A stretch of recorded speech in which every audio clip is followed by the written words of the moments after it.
are finally ready to play football. Chris Cuthbert, it is all yours. Thank you, Brian. And all you needed to know about the significance of this game was in the eyes of those players and coaches during the national anthem. Well, the city has long been the backbone of this league, and what a week it's been in Edmonton. There's Don Matthews, who started his career in Edmonton, and today will set a record for most head coaching appearances in a Grey Cup game, while the man who replaced him in Edmonton, Tom Higgins, is here for the first time as a head coach. A winner in '92 as an assistant in Calgary.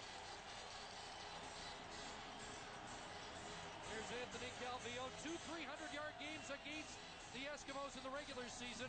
How mobile will he be on a gimpy ankle today? And on the other sideline, Ricky Ray. In his first year, he gets his first championship start.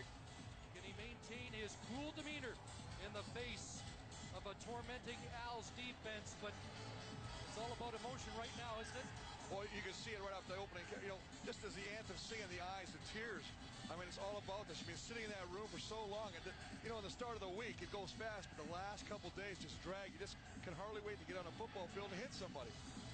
A matchup steeped in tradition from Jackie Parker and Sam Echeverry in the 50s, Hugh Campbell and Marv Levy's duels in the 70s, and now the Alouettes and the Eskimos collide in hopes of forging their own history in 2002. What a backdrop it is here at a sold-out Commonwealth Stadium.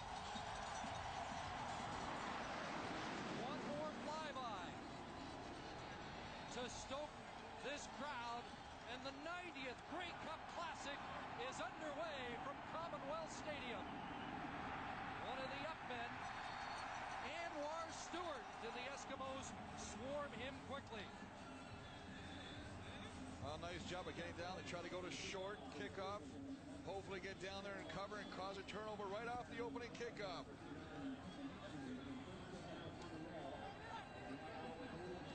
See Cavill there, Haskins, Big Phillips, the running back. Look for him to play a lot today. Stokes, Cahoon, Woodcock on the outside, and Darren Hall at wide receiver. A big, good offensive line. True left with Flory, O'Kakin, Fort at the tackle. Stokes in motion. Calvillo drops the shotgun snap, but delivers a strike over the middle. And Jermaine Copeland has the catch on what could have been a disastrous opening play. Well, how'd you say, this handles a snap. He's going to sit back in a shotgun, right through the hands, gets it up, picks it up very lucky. And I got to give the offensive line credit for that, because they allow him the protection to pick that ball up and find Cahoon downfield. 14 yards on the opening completion of the game. On Thanksgiving, Calvillo hit 9 different receivers. Here comes the blitz, and Terry Ray has Calvillo back at the 46.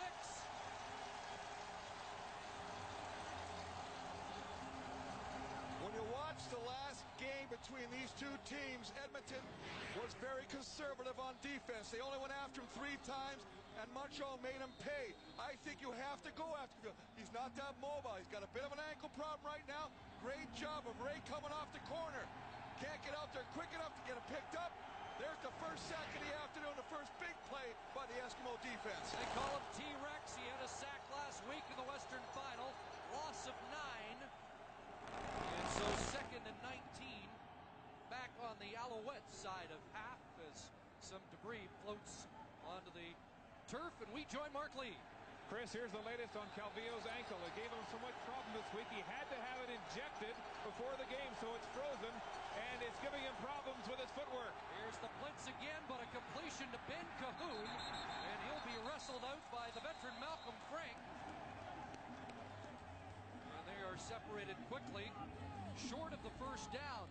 Frank, a little exuberant, nearly drew the extra flag. Well, yeah, that's the big thing. The penalties have been a constant thorn in the side of both these teams. No love lost between them. There's Reese Charbonneau inside. Great game last week. Calvin Kinney, the sack master. Alfred Payton at defensive end. Powell Mobley, Terry Ray with the big sack on the opening drive. And the secondary, Malcolm Frank, Garrett Kellogg, Brady, and Crutchfield in the corner. Terry Baker into punt on 3rd down was brilliant. 7 yards against the Argos. Nearly blocked, and the ball will hear him out of play at the Edmonton 20-yard line. Kelvin Kinney bringing the heat, and so only a 32-yard Montreal punt. And here's Ricky Ray, who has been unflappable this year. 11 regular season starts. He was great in the Western Final. How is he going to hold up? Well, I love his nickname, Cool Hand Luke. And his left tackle, Bruce Beaton, says, you know what? He's got ice in his veins. He says nothing rattles this guy. Well, the Alouettes certainly tried to. They knocked Ray out of the game in the last meeting in mid-October. First down, and no blitz, so Ray steps up and crosses the 20 over the line of scrimmage. Short gain. Ricky Ray couldn't find an open receiver. Nice job of Ricky Ray to pick that ball, put it down, don't force anything. See Ricky Ray, Avery, Baker the fullback, the converted O-lineman, Tucker Vaughn inside, Herbie, Brazel at the wide receiver, and an offensive line that probably played his best game of the year last week. Princeton, Comiskey, Groenwegen, Morris, and Bruce Beaton at the left tackle. That offensive line terrific in the Western Final against Winnipeg, but they have had their hands full with the Alouettes this year. Now the Al Show blitz. Ray gets it away, and Jason Tucker wanted to run with the football before it arrived. Well, that's what we're talking about. He's going to have to make a quick read, get rid of the ball quickly. He does just that. He gets it to Tucker. Tucker doesn't catch it. Defensive line, Philly on Brown. Mark Megna, Reggie Lowe at the end. The linebacker crew, Johnson, Strickland, Stephon Reed. Great game last week. And linebacker and the secondary, Fortan, Durden, Derek Cott, Shaw, and Perry Carter at the corner. Keith Stokes awaiting the punt of Sean Fleming. And remember, Stokes in August, 2 punt return touchdowns against the Eskimos. Good snap from Roger Reinson. And it will be Stokes at his 51. Stokes trying to get outside. Look out! And a big tackle there as it looked like Stokes was about to turn the corner. 17 on the return, and Terry Ray made sure there was not more damage done.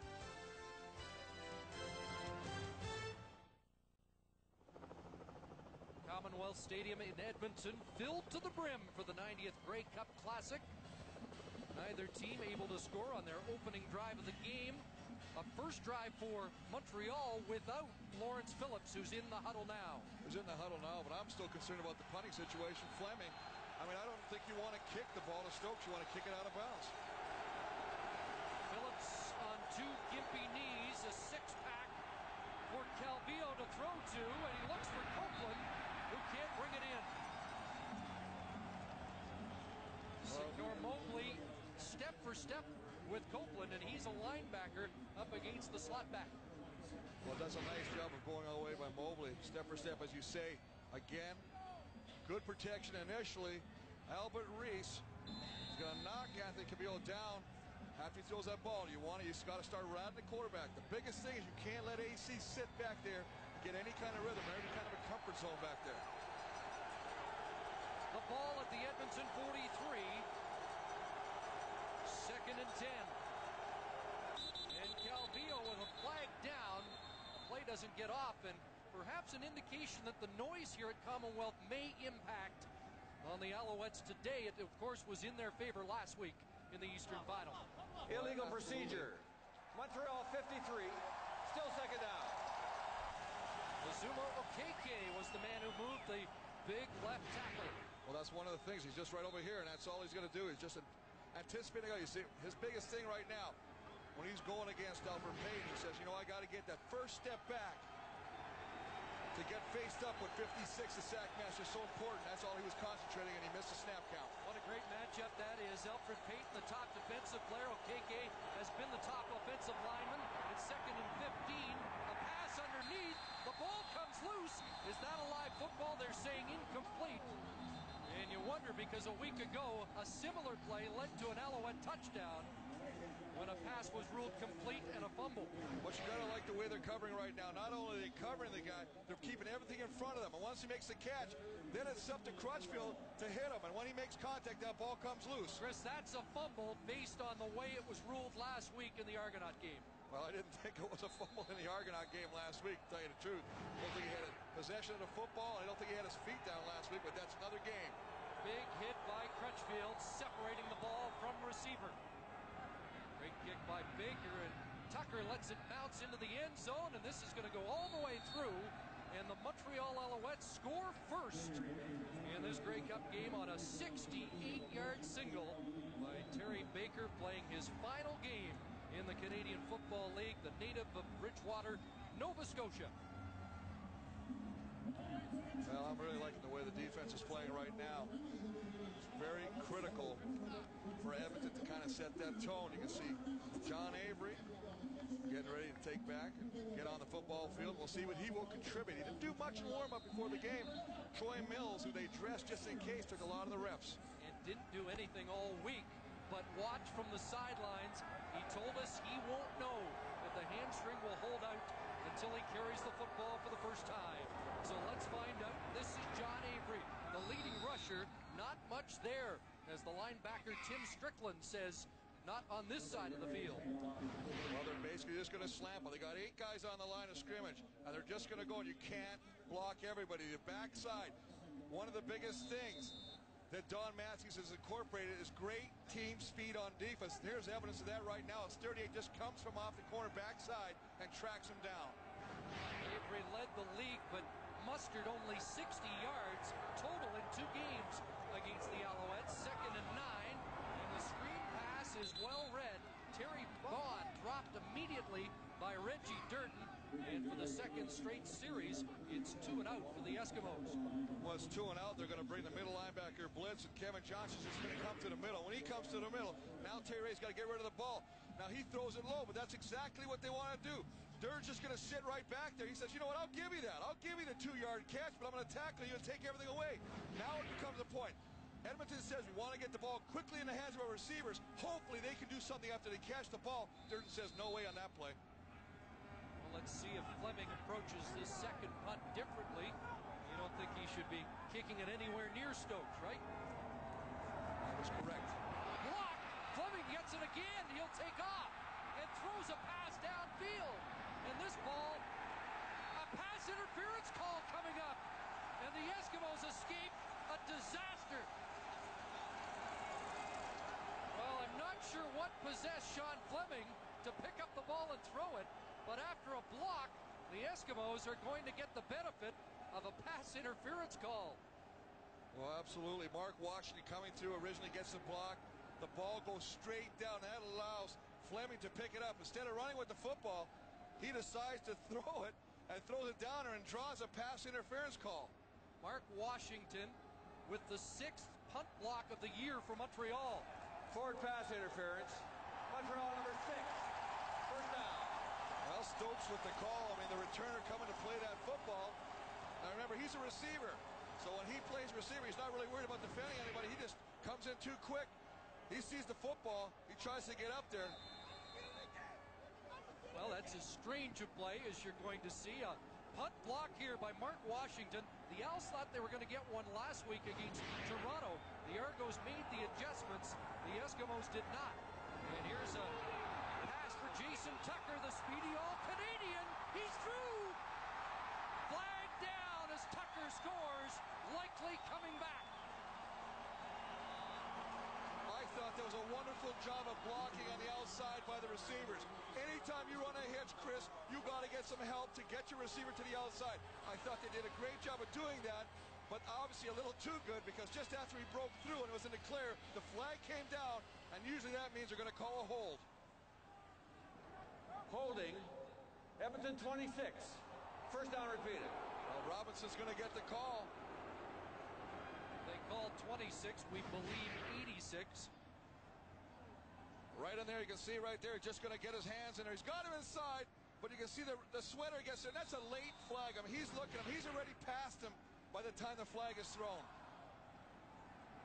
Well, if the penalty used circled was the culprit, it was Terry Vaughn, number 3. In any event, it's 1st and 20 back at midfield. A 45-yard touchdown to Tucker, wiped out. He had a little footing problem and throws incomplete and nearly intercepted. Harry Carter, the former Eskimo, almost had the first pick of the game. Well, the same area, both stopping, one going to the flat, one trying to come back inside. Just a little past the outstretched hands of Avery, and almost an interception. Take a look at Avery. You know, he does a lot when he runs with the football, but he really prides himself on his blocking ability. He does a nice job of picking up the blitzing Stephon Reed. So Ricky Ray 1 for 3, and that completion was for a loss of 1. And it's 2nd and 20. Avery stays in to help block, but Ray now ditches the ball incomplete as the pressure coming again from that Montreal defense. And Big Ed Fillion has been a problem this year for the Eskimos. Well, we talk about the fact that they usually bring 8 or 7. They're only bringing 4 guys right there. You can see here they come right at the middle. This is just determination by Loan Fillion. You have got to give him more time. You got 5 blocking against 4. There's no excuse for that. You want to win this football game, you better be able to block those front 4 if that's all that's coming. Eskimo receivers seem to be having problems with the footing, and they had problems protecting Fleming on the last punt. This time he gets it away. And Stokes lets it go by him. And this is going to stop before the goal line. Flag down, a late flag, apparently for no yards. Stokes hoped that bounced into the end zone. Instead, it stopped short, and it's a 55-yard punt by Sean Fleming. Alouettes backed up, but with a 1-point lead. Well, it's our pleasure to welcome Armed Forces viewers around the world watching on Canadian Forces Television. The game also being carried south of the border by America One, Fox Sports World, Fox New England, the Sunshine Network, and the Yes Network. Midway through the opening quarter at Commonwealth Stadium, the 90th Grey Cup game, and a 1-0 Alouette lead. There was a no yards call. It's only 5, so the Alouettes will start at their own 6. Defense is dominating early. Calvillo in his end zone is able to get it away, and more slipping and sliding. The intended receiver, Ben Cahoon. Well, they come with the pressure. They bring the blitz. It's a good job again of getting penetration. The result, though, Ben Cahoon, who says he loves to play at Commonwealth Stadium, he loves the grass, just loses his footing. As you can see right now, they're in the trunk trying to find out what shoes to wear that will give him better traction here, Chris. Let's join Mark. Yes, commotion on the Alouette bench. Many of the players, Chris, are getting out of their cleats and into the molded sole. It's too slippery, they say. Ed Hervey told us prior to the game it's the worst he's seen the Commonwealth Stadium turf. 2nd and 10. Again from his end zone, Calvillo downfield has Jermaine Copeland. Copeland with the catch and all the way to the Montreal 45. Well, Jermaine Copeland, who has been the big receiver against the Eskimos all year, just runs a seam pattern. Straight down the seam in his own coverage. Finds it. Nice protection. Nice throw. Right on the money. Gets some separation. It becomes a little bit of a foot race. Loses his footing and that's getting brought down. But not until he picks up a good gain on the play. Jermaine Copeland, a former Tennessee volunteer quarterback, was replaced by Peyton Manning. And so he moved to the wide-out position. Threw a touchdown pass here on Thanksgiving on an option play. And the Eskimos have called a timeout as Alfred Payton's steamed up about something. Well, they've got to get it all straight, but I love the play selection by AC. The biggest thing is go deep and stretch his defense. Earlier drives are just kind of dinking it along. Little short passes. Everything is staying in front of the defenders. Stretch that defense. Make them be worried about getting beat deep. Calvillo signaling for his receivers on the silent count. He looks this side. There's Pat Woodcock.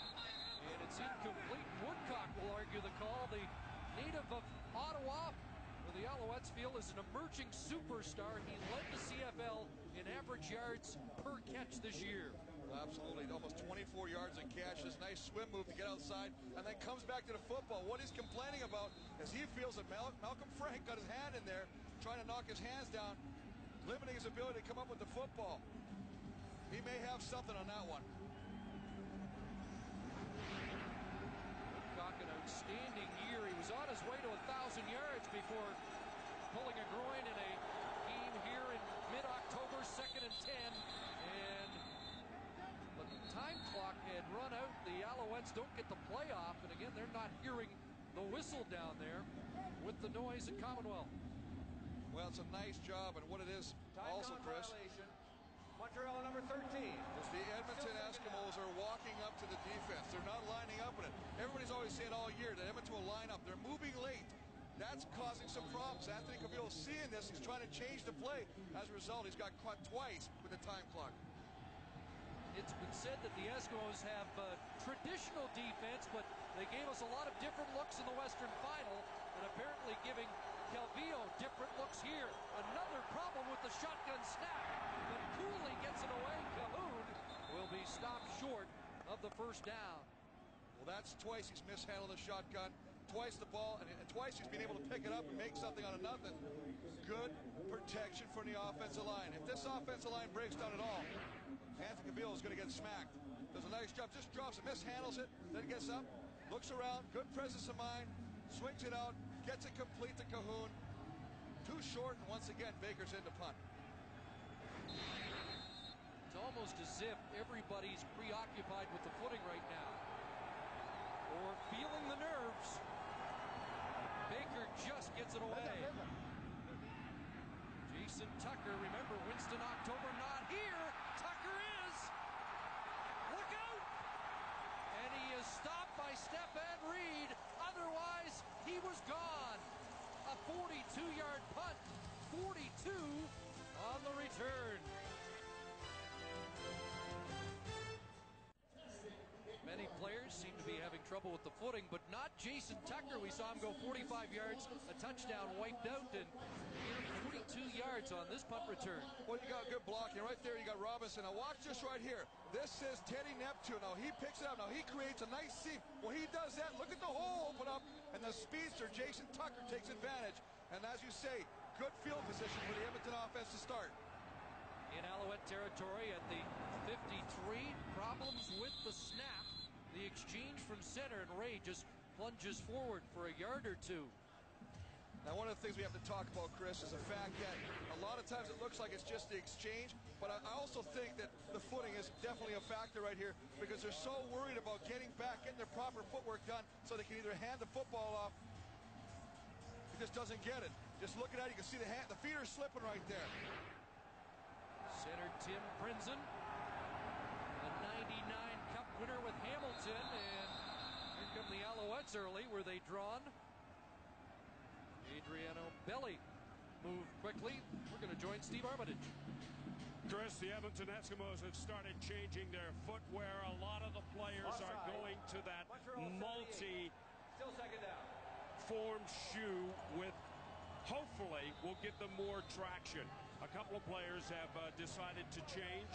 They went out of the longer spiked tip shoes and into that multi-formed shoe.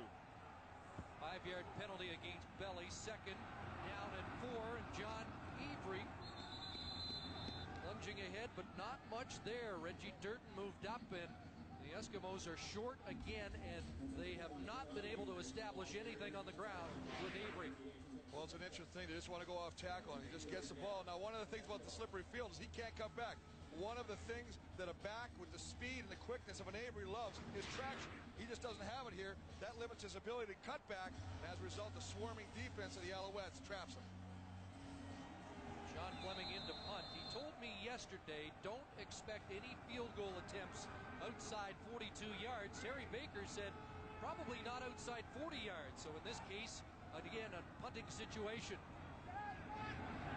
Fleming trying to pin them as he kicks it into the corner and out. And it will be marked at the 12. So for the second consecutive time, Montreal will start deep in their own zone after a 35-yard punt. Alouettes have looked good defensively. Well, they got that great team speed. They're just doing everything right now. They're going to give you the little dump pass in the middle because they're so confident in their defending ability to come up and make the play. Good pressure. They're going to fool you. They're going to bring 8. Right now, they are bringing everything. And when they bring everything, Ricky Ray is having a hard time.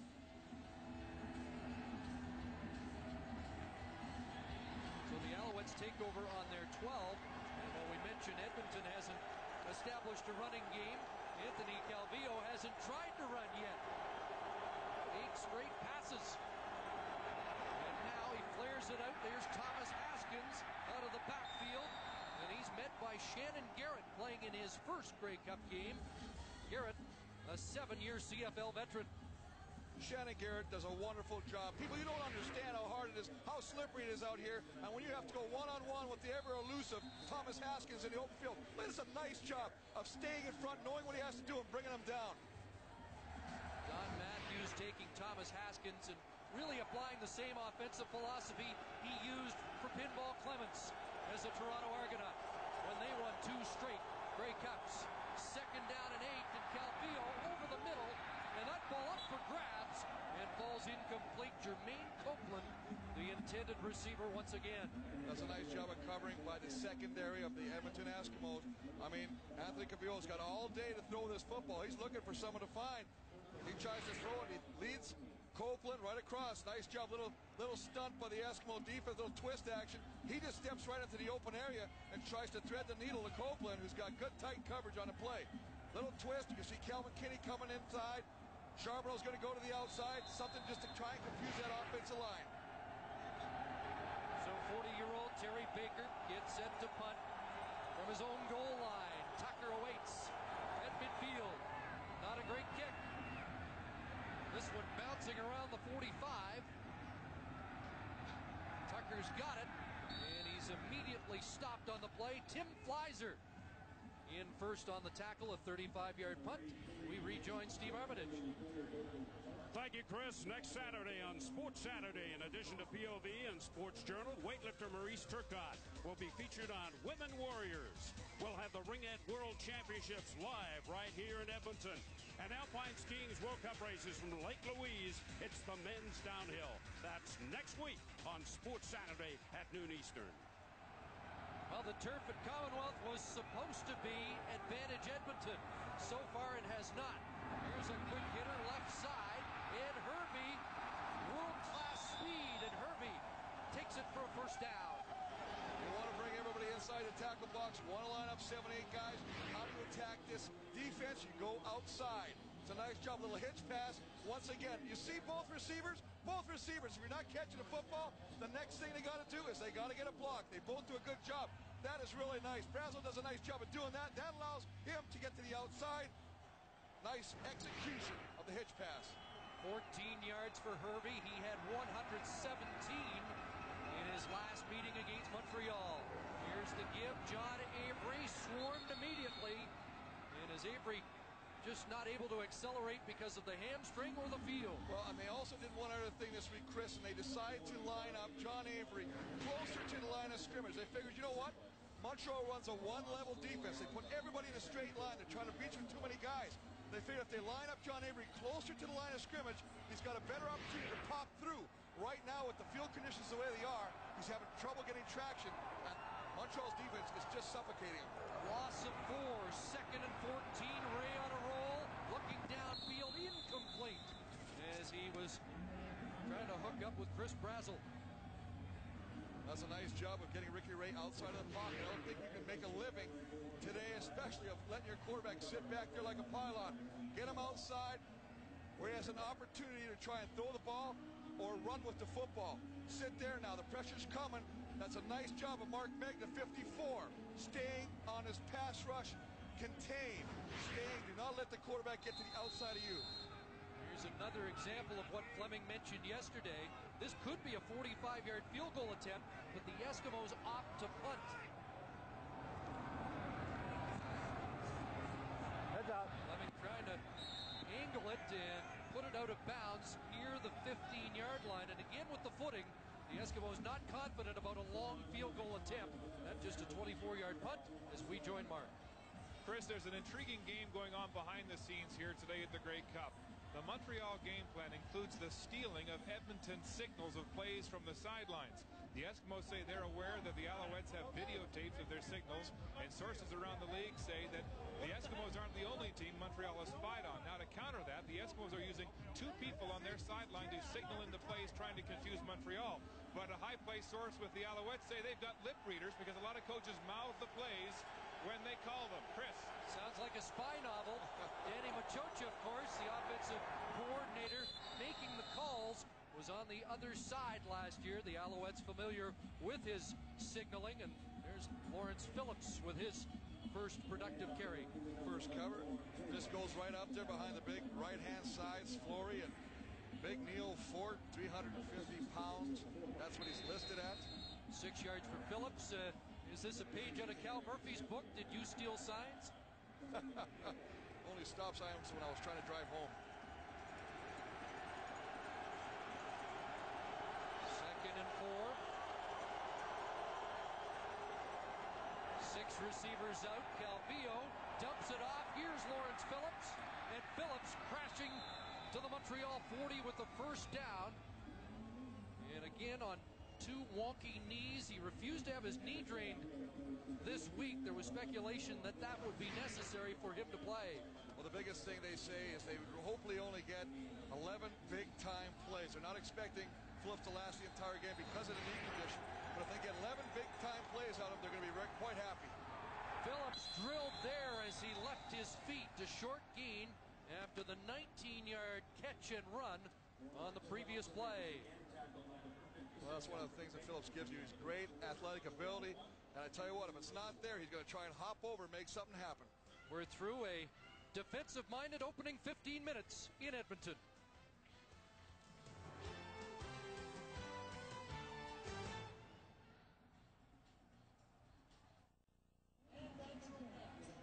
Montreal Alouettes, the only visiting team to win at Commonwealth Stadium this season.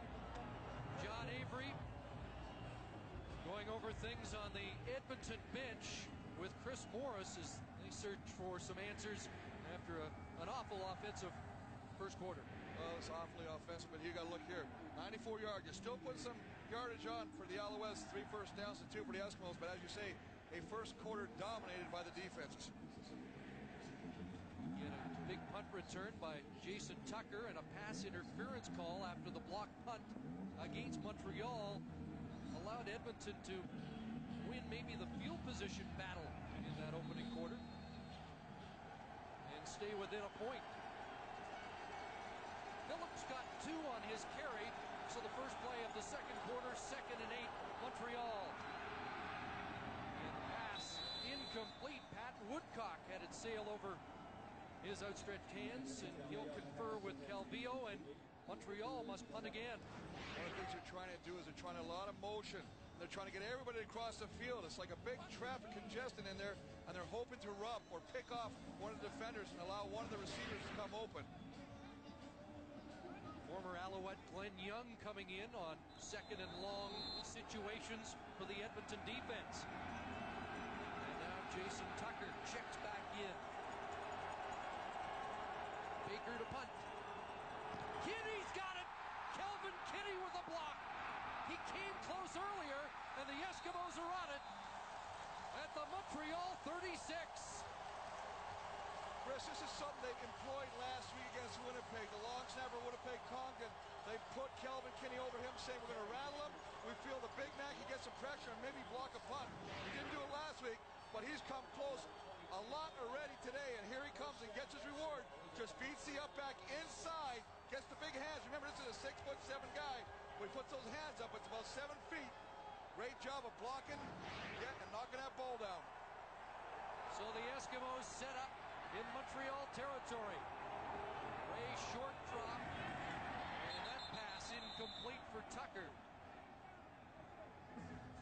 Ricky Ray was out of the game in mid-August or October against Montreal midway through the second quarter. Well, one of the things you're taught is never let the attacker come to the inside. As an up back, your job is to push the defender to the outside to create a lane for the punter to get the ball off. He allows Kinney to come to the inside, gets the hands up, and the rest is history. 2nd and 10. Great protection, and now Ray delivers incomplete. Trying to hit Jason Tucker once again, and this Eskimo offense has not been able to get out of neutral. Well, they can't get out of neutral because everybody's slipping and sliding on the football field right now. Jason Tucker just coming up, trying to work, trying to get back to the outside. His feet fail him, and as a result, he slips. He can't get out where the ball's intended to go. ball sails harmlessly complete. Well, considering the type of game it has been, Tom Higgins is going to try one from 43 yards out, or no, Jason Moss, who was to be the holder, now steps up. It's 3rd and 10, and the Eskimos now go into an offensive formation. The backup quarterback, and they're not going to get the play off. So they weren't going to try the field goal, and they aren't able to catch the Alouettes napping. They were just exactly what you say, Chris, trying to catch them napping, try and get somebody wide open. They could throw the ball quickly. Once they saw that the Alouette defenders adjusted and covered the two split backs, they just let the clock run out, take a time count. Now they'll bring the punter on. Sean Fleming will punt it away. Well, the Eskimos tried something different in special teams last week and converted a 3rd and 27 on a fake punt. Don Matthews is the master, and we may see a few of his tricks as this game progresses. 3rd and 15 after the time count violation. And again, Fleming's job just to pin Montreal deep, and he does a nice job inside the 10. So the Eskimos trying to play the field position game in the first half. Well, a chance to get interactive. Log on to our website, and who will win today's game? You've had about 16, 17 minutes to get a feel for proceedings. A 1-0 Alouette lead. And Terry Ray and the Eskimos defense are going to try and keep Montreal pinned deep in their own zone.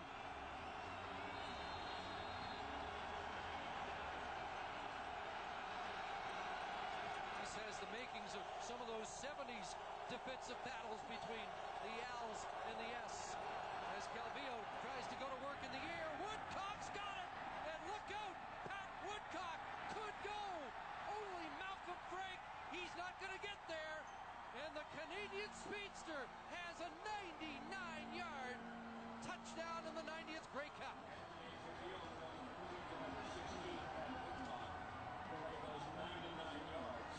99 yards later.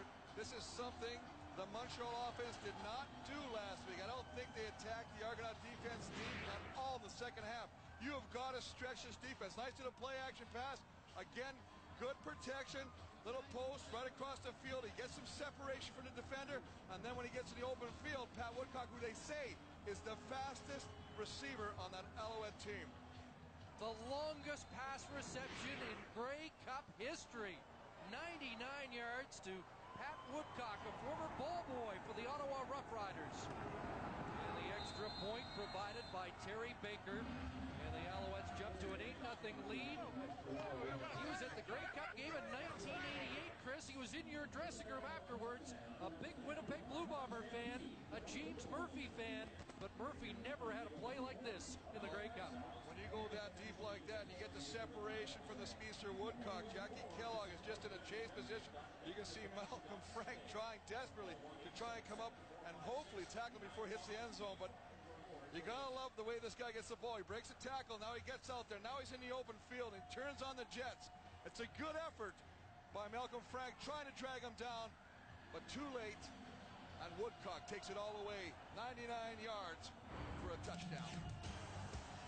This was the previous longest touchdown. A 90-yarder to Paul Decker from Bernie Filoni. But a record-setting performance by Woodcock finally gets some offense going in the 90th Grey Cup game. Well, I'm actually surprised that both teams haven't tried more of the deep pass because, remember, the offense always knows where they're going, so they have a little bit of an advantage, especially on a field like this. There's Mobley on the return. And now perhaps a little more urgency for the Edmonton offense. See right there, Pat Woodcock, head of the class now after that 99-yard pass and run. Red O'Quinn, the former record holder. That was also done against Edmonton as Sam the Rifle Etcheverry hooked up with Red O'Quinn.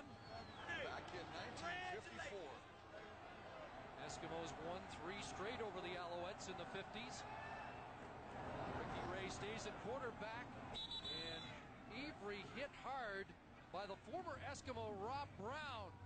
as it looked like that was the first time Avery seemed to have a burst. The whole thing, the whole premise of the Alouette defense is gap control. Now he's sliding. You want to talk about strength? He is sliding away from the back. Avery sees the hole. He thinks he has an opportunity. Look at the strength.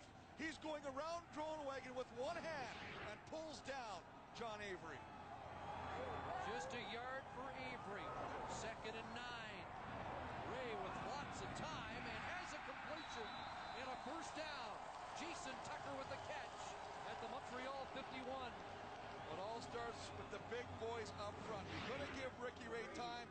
He's going to have an opportunity to find somebody. That's a nice job. A little bit of a push-off, but that's what you got to do in these conditions to get a little separation from the defender. It's a nice job with Tucker, but the big boys up front, good protection. Sits back there. You got all day. Nice job of getting the ball, threading the needle, getting it to Tucker. They say that Tucker the best route runner on the Eskimos. 1st and 10, Ray sliding and nailed. A sack on the play by Ed Fillion, the native of Essex, Ontario. And he's public enemy number 1 in a few CFL cities, the way he can rough up quarterbacks. Well, they call him the quarterback hunter, and there he is right there. They try to cut block on him. If you're going to cut, you better get him down. But I also believe in a philosophy, he who hesitates is lost.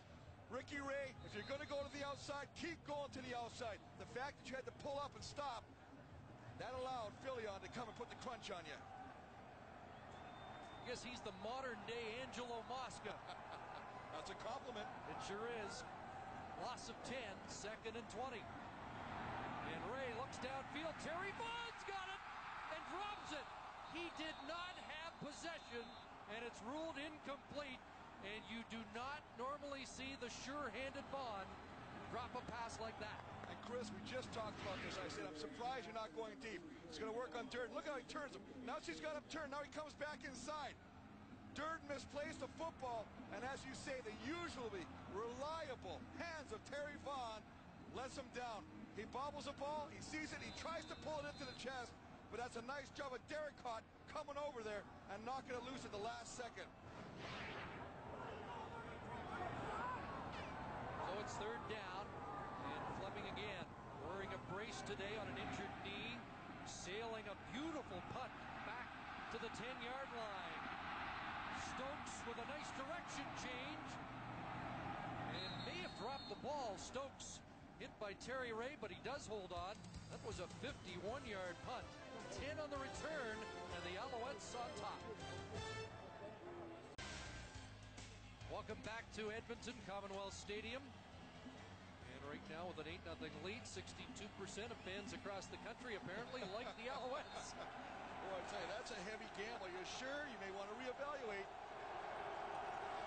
Fans urging the Eskimo defense. Lawrence Phillips, right side, turns it upfield and gets close to the first down at the 29. Well, Lawrence Phillips, the beneficiary of a great block by fullback Bruno Happel. It's a nice job to get to the outside and get on Mobley. You can see right there, he allows him to go inside. That allows Phillips to get to the outside. And Lawrence Phillips with those bright blue shoes does a nice job of picking up good yardage. Don Matthews says Phillips changes our identity, and he's certainly the guy that can punch it in from inside the 5. You wonder how many times they want to test his knee today. Well, you know what? The philosophy right now is this is the last game of the year. You know what I mean? It's everything. There's no sense holding back. Use him until he can't be used anymore. And that usually is Don Matthews' philosophy. We saw that last week when he kept Anthony Calvillo in. He says, you know what? But he also said one of the things about Anthony Calvillo is that you can never pull him out of the game. He refuses to come out. Less than a yard to go, 2nd and 1. And Calvillo will roll to the left side. A little hitch, and it is a gamble that doesn't pay off. Darren Hall nailed by Crutchfield, and it'll be 3rd down in a punting situation. And I like the call. It's a great call. The nice thing about it, Crutchfield was up to the task. He's just going to slide. Everybody expects the quarterback. He throws it out there. Nice job. The ball is late getting out there. When you run that kind of play, you know what? Darren Hall has got to get that ball a lot quicker. By the time he catches it, Crutchfield's right there. If he gets the ball quicker, he has a chance at least to make a move and hopefully make Crutchfield miss him. Well,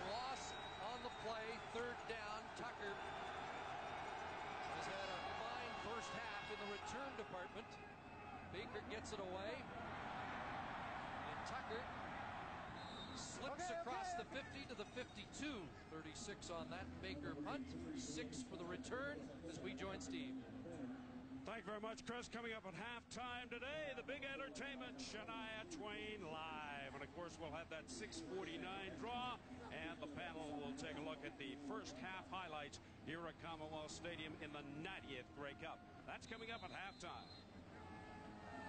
Thank you, Steve. Congratulations, by the way, to the St. Mary's Huskies, Vanier Cup winners yesterday. Steve Armitage, an alumni member and a former quarterback there, and Blake Nill, the coach, a former member of the Montreal Alouettes. And again, John Avery unable to establish anything on the ground, and Ed Filions had a big first half for the Owls.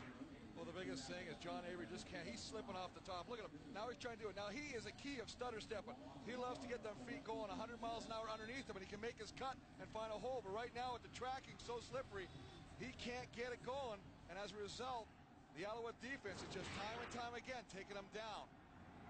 Loss of 1. This is the leading rusher in the league. He's -3 after 5 carries. Pass over the middle. This time, Terry Vaughn. Nice catch. He's going to be just short, as you see on our virtual first down line. Flag is down, however, and it's in that area of Eskimo holding. Well, they definitely are calling it against the Eskimos. I did like the way they did pick up the blitz, so by that I mean they took the inside guy the blitz. Let the farthest guy go free. Edmonton 13. Second down repeated. Rick Walters is the culprit.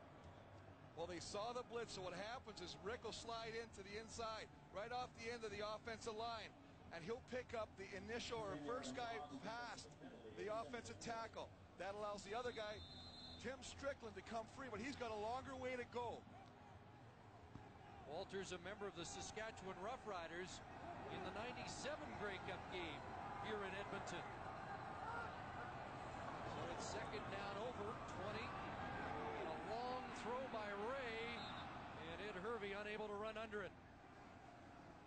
Well, the world-class track man trying to catch that football. You've got that kind of speed. Send him vertically. Just get out there. You got time to throw the football. Ricky Ray just simply overthrew Ed Hervey on that play.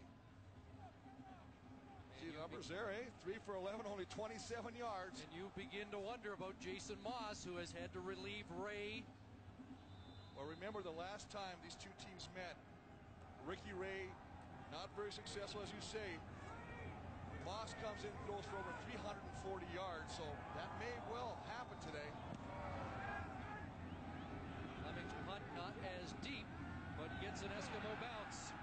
Stokes inside the 25. And down at the 30-yard line, Sheldon Benoit, a former middle linebacker with the Alouettes, makes the stop after a 45-yard Fleming punt.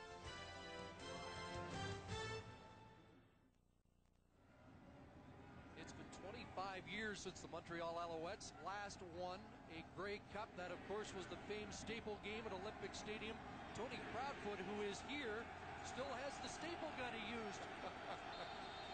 Thank God that's not on eBay. Everything else is. We could use some staples right now, I think, for both teams. Here's Phillips slipping as he took the handoff, and he goes down. Kelvin Powell, the middle linebacker, there to touch him down as we join Mark. Chris, Montreal's offensive coordinator Jim Barker has a three-plank plan coming into this Grey Cup. Number one, he has what he calls the win zone. Inside Montreal's own 20-yard line, his goal is to get the ball outside the 40. Every practice this year, they've started on their own 1-yard line. Number two, the score zone. They've got to get the ball when they're inside Montreal's 30. They want to score a touchdown 75% of the time.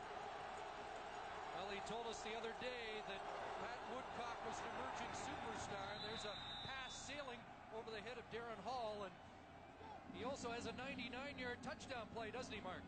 Yes, he does. That's right. Now, listen. Right now, Montreal has scored a touchdown each time they're inside the 30, 58% of the time this season. That's their efficiency. The third category is victory offense.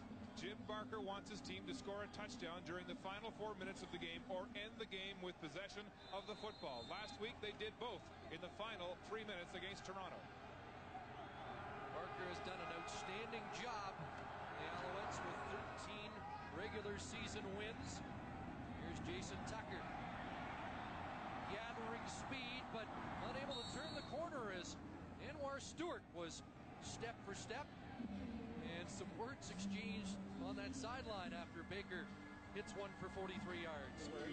I'll tell you, one of the funniest things I like to watch is if you look behind, you saw the big man, Kelvin Kinney, get a block on Terry Baker. They've changed the back blocking now. Instead of having 2 up back, now they're going with 4. So they bring 4 guys now. They're holding up, runs right in there. It's a nice job. There's the big man. He's going to come right in there. Now look, they got 4 guys blocking him. That's Tim Fleiser, who they brought in for a little extra protection to prevent another block of the punt. Ricky Ray goes to work. A long out Brazel, far side, is able to avoid the first tackle. Very nice. Wayne Shaw. Well, I love the fact that they do this, the hitch pass. We talked about that. You can see there's Dwayne Mandrusiak. It is 15th breakup, Chris, and they are looking for another type of shoe. The footwear problems haven't been solved. They're going with the nubs a little bit deeper than the actual flat turf shoe, something that's going to give more contact with the field. 4-yard gain. 2nd and 6. All Montreal offensively, as that stat indicates. There's a completion and a first down to Jason Tucker.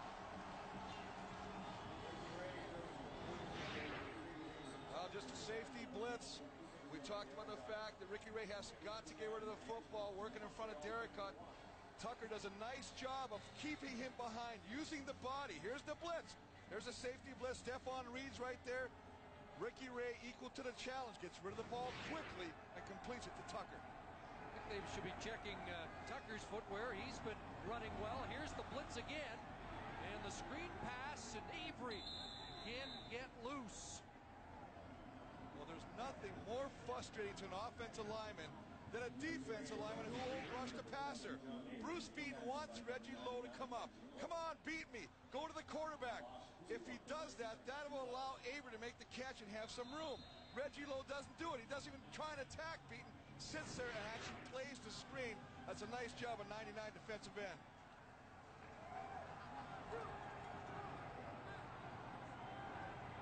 Second and 12.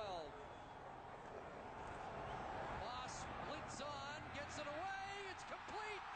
Jason Tucker again to the 20-yard line. You want to run the safety blitz? Hey, that means your safety's not there. That means the middle of the football field is wide open. It's a nice job of recognizing this. John Avery's going to slide over. He takes the first guy. That's Stephon Reed. Always let the outside guy go. He does a nice job.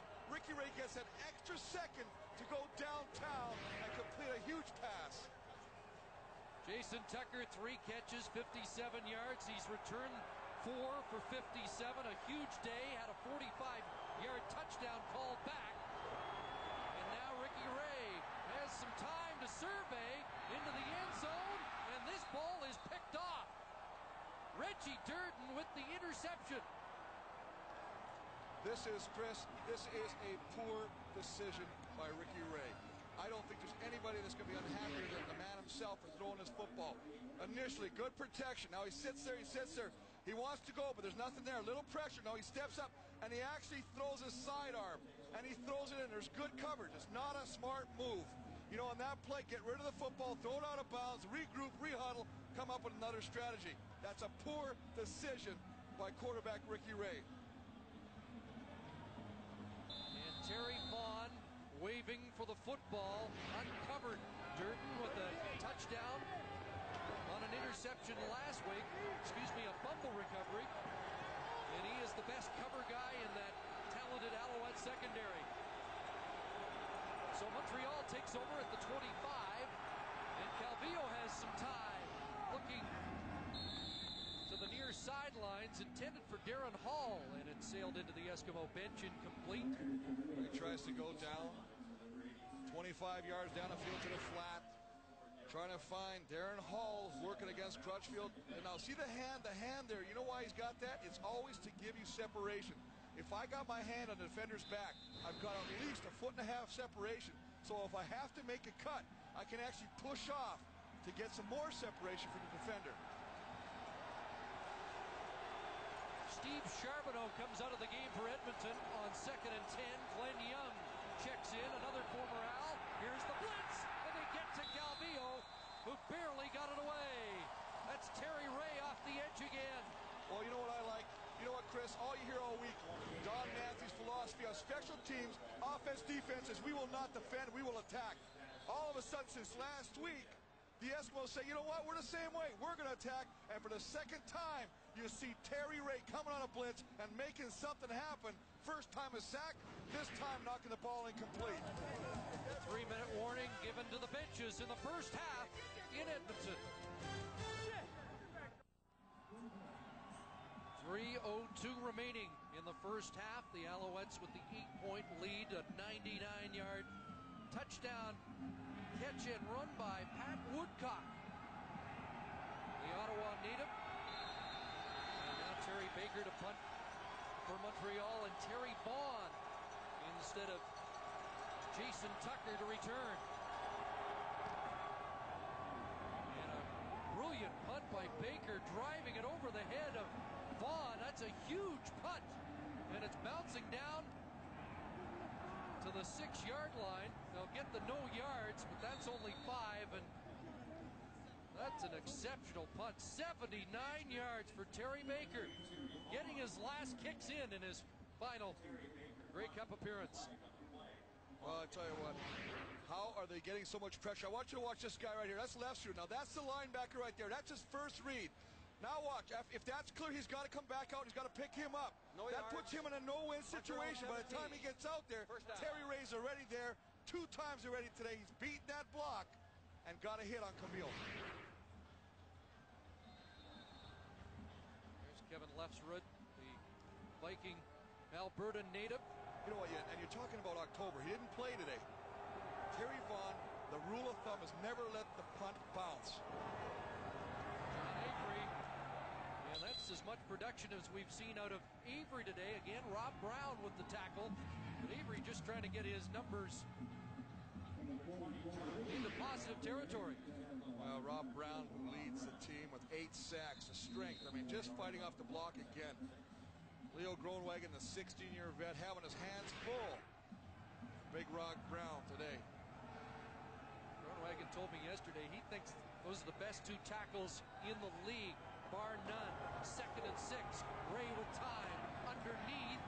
A completion to Avery, but he is taken down by the middle linebacker, Kevin Johnson, the former Stampeder.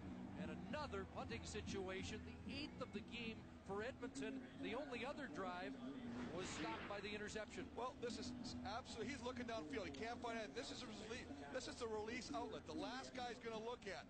The biggest thing about that is, hey, you know, Kevin Johnson, they call him the Birdman because he flies all over the football field. He's just going to sit back there. You can throw little dumb passes in front of him because he's going to come up and he's going to close down on that play. Fleming has to answer that 79-yarder by Baker. Heads up, Tim.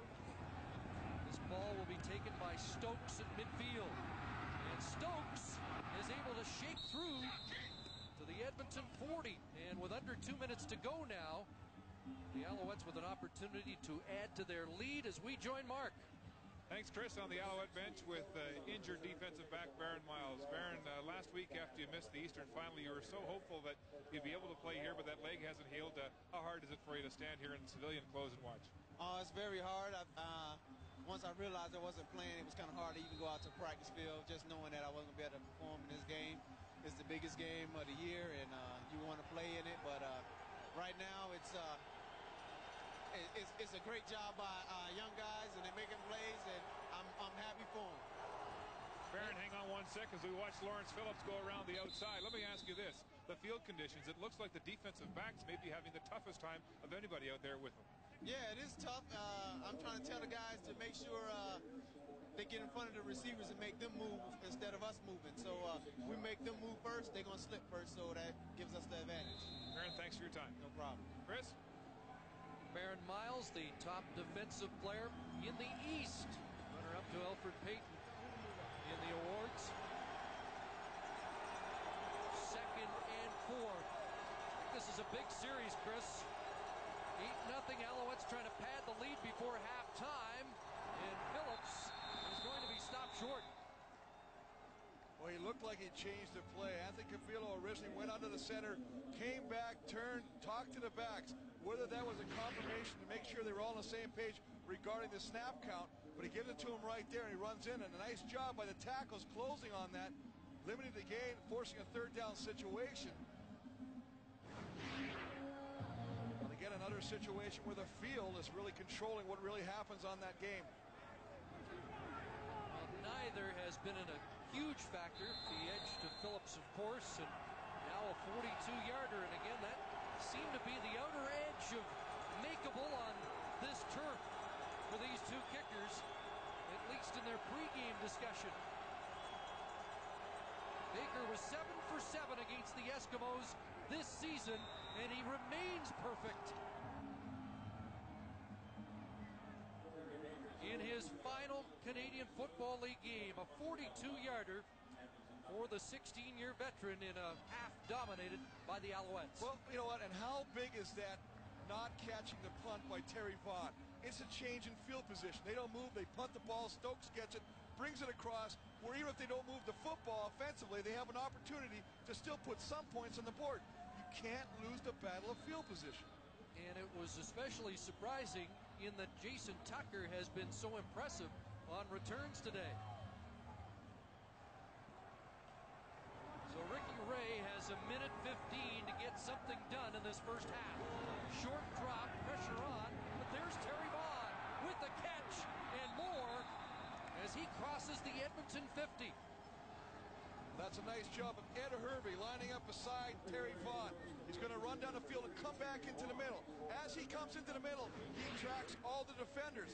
That allows Terry Vaughn to get out to the flat. You see Terry Vaughn, they're so worried about the speed of 81 that they let number 3, Terry Vaughn, go. 16 for Vaughn, who set a new CFL standard with that 8th consecutive 1,000-yard season, the model of consistency in the CFL. Here's John Avery, and finally Avery able to get protection off the left side. John Avery had 4 straight 150-yard-plus games, unprecedented in the CFL. That streak was stopped by the Alouettes. Well, he got outside. I still don't think we're seeing this. I mean, he looks like he's laboring to get outside. You know what? Even because of his exceptional speed, that may look fast for a normal running back, but that's not fast for a guy like John Avery. He had 6 on that carry. 2nd and 4. Now they swing it to the other side. Tucker trying to swim away from the oncoming defensive player, but can't shake loose. And again, the Eskimos are stymied here on what is likely their final possession of the first half. But it's a nice job of just getting out. It's a hitch pass. You see the pressure's coming. They're going to bring the safety blitz again. But he gets outside. John Avery, look at, run the ball. That is unbelievable. Taking Stephon Reed down at the knees. I tell you what, you do that enough, Stephon Reed will be looking for number 20. He'll hesitate because that's a great smash mouth block by John Avery. On the other side of the ball, it was a sure tackle by Tim Strickland that forces Edmonton into yet another punting situation. Stokes, 17-yard line. And up across the 25. That's how much time is left as we join Steve. Chris, just a reminder, coming up at halftime, the big show live from Shania Twain, and somebody will walk away with over $6 million. And Brian and the panel will have the first half highlights from the 90th Grey Cup here in Edmonton. And Wolby's not going anywhere at halftime with Shania Twain set to entertain. Oh, I tell you, I'm definitely a huge fan.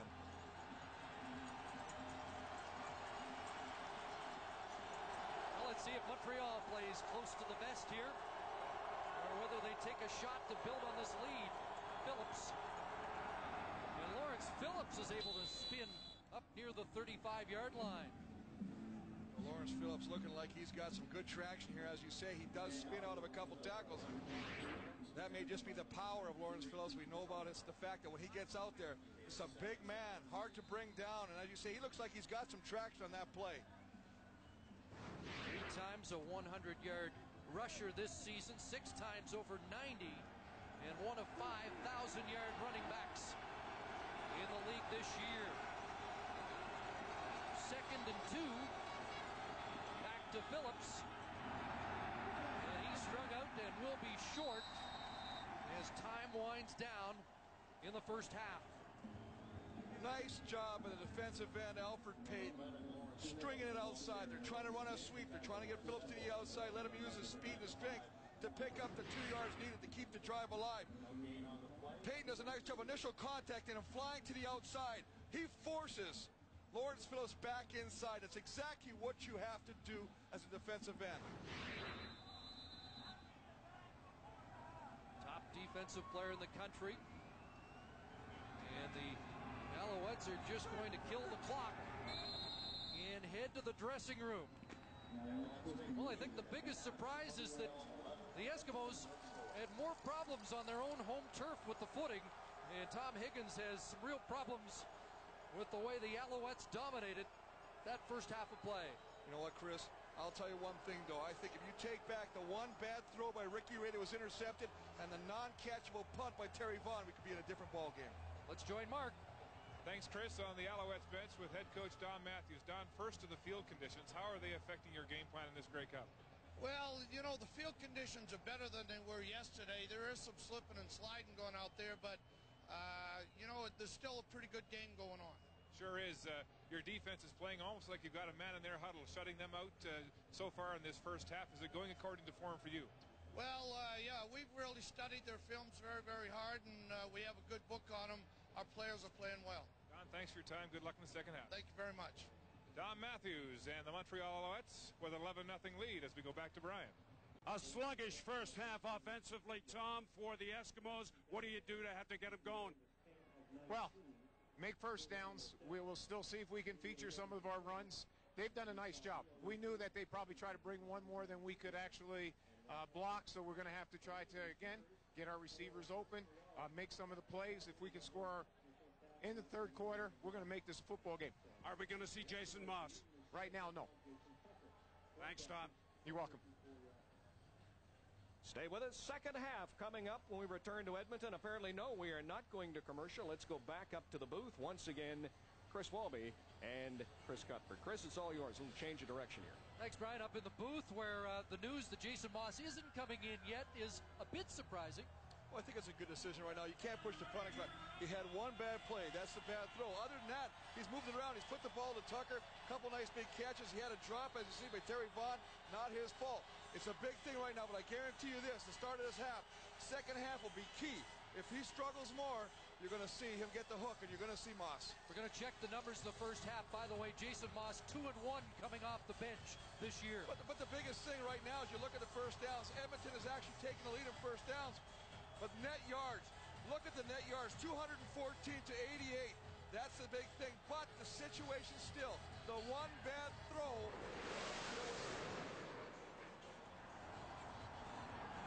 That was intercepted by Durden. I thought the big guy upstairs wasn't very happy with my commentary. He wanted to send me a sign. Little F-18 flyby just to make sure you're still paying attention. Well, I was under the table. I lost total control there. There is Jason Moss, and they'll stick with Ricky Ray, at least for a series in the third quarter. Here we go. Singer Mobley. And Mobley up to the 40-yard line. 21 on the return. Stewart the tackle for Montreal.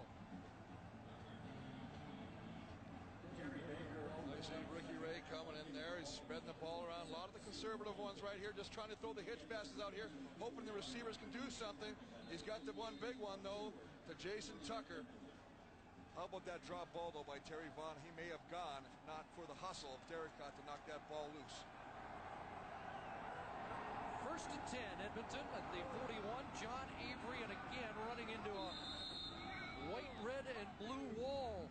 That front four has shut the door, and Stefan Fortin, the safety, moving up to help out on the tackle. Well, here's the scenario. They only have 9 rushing yards in the first half. I do not think that Avery is explosive right now. I think he's having trouble with the footing.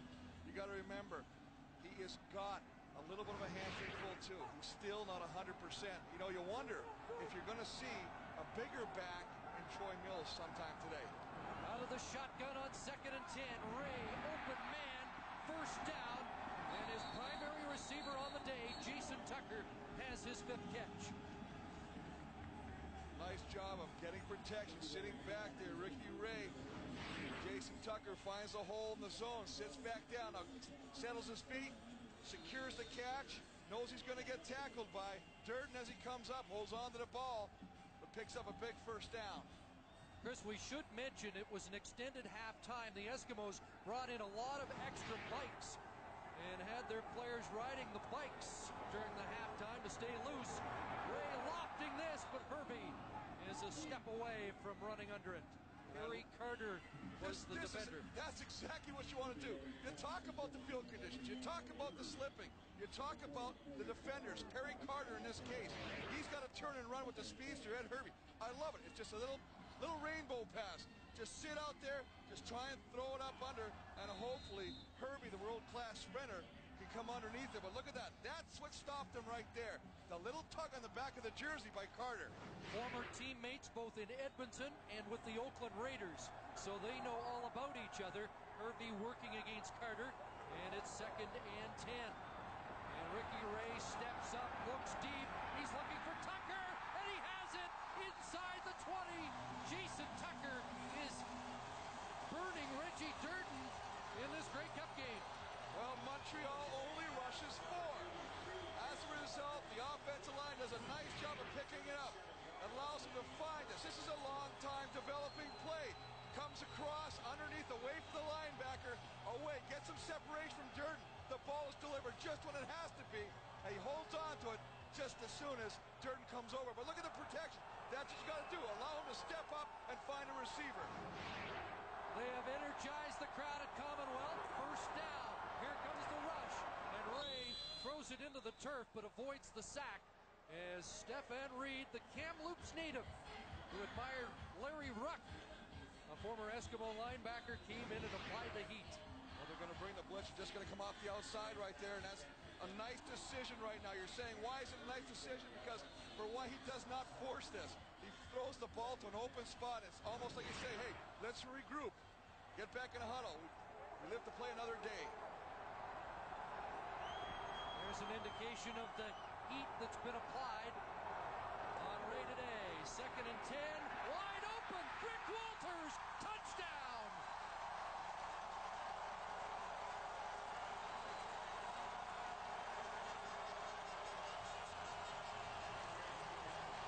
Chris, we talk high risk.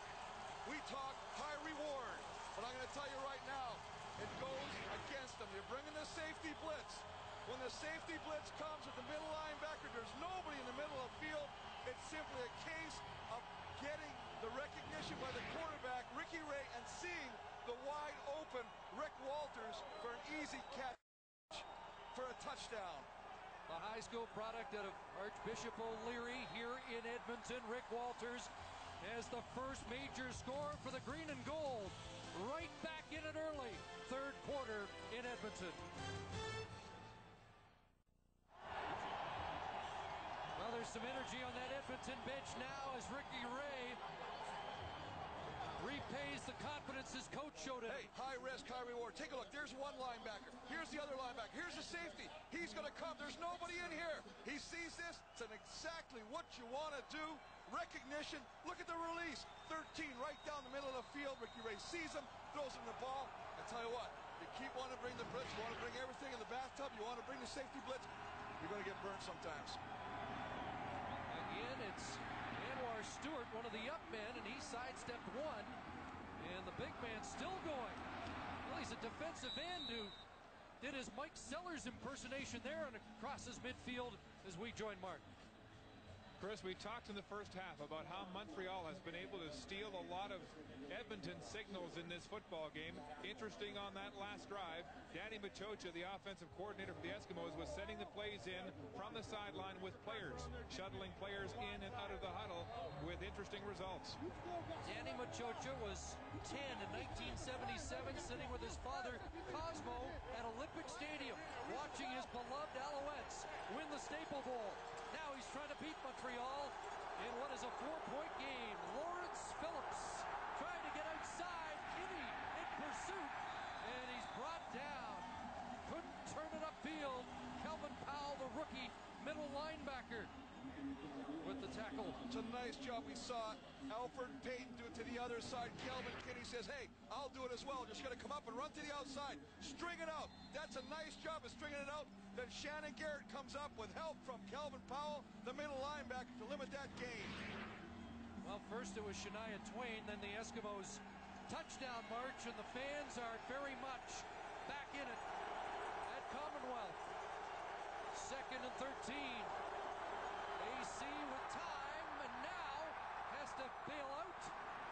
More time to reload, and throwing almost picked off. Terry Ray got his hands on the football, couldn't squeeze it. This is the indication. One of the things we talked about all week, Anthony Cavillo has a bad ankle. He cannot run. Right now, he buys himself some extra time. The offensive line, after initial pressure, washes the entire defensive line to the left. He gets to the outside, but he doesn't run. He sits there. You know he's got room to run. He tries to force the throw and almost ends up having that picked off by Terry Ray. Terry Vaughn is deep, awaiting the Baker punt. A little double clutch there, and not Baker's best.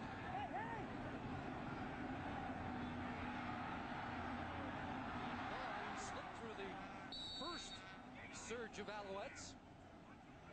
Approaching the 5-minute mark of the third quarter in Edmonton.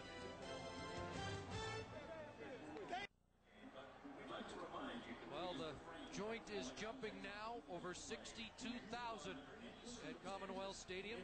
Alouettes dominating the first half, but an opening drive touchdown for the Eskimos in the early stages of the third quarter. And now Edmonton with the ball again, starting at their 20. No rush this time for the Alouettes, but nobody open, so Ricky Ray pulls it down and dropped it.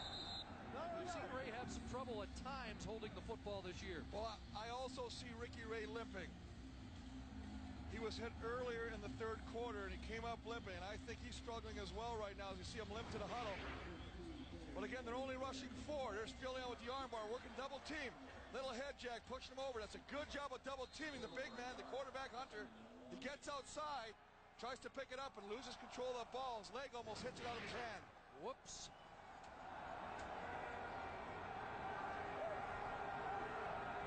It's second down and 8. And Ray threw it into traffic, nearly picked off. Chris Brazel, the intended receiver, and he was surrounded by Alouettes.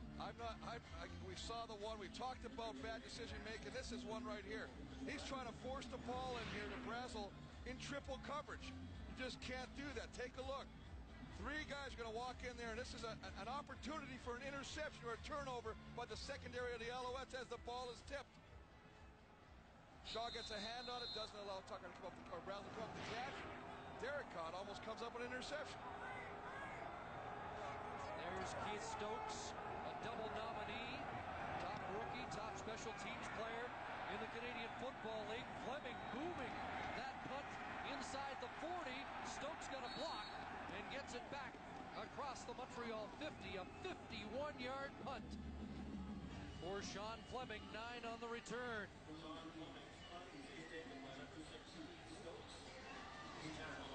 So we have 2 hobbling quarterbacks now. And let's check the passing chart for AC on the day.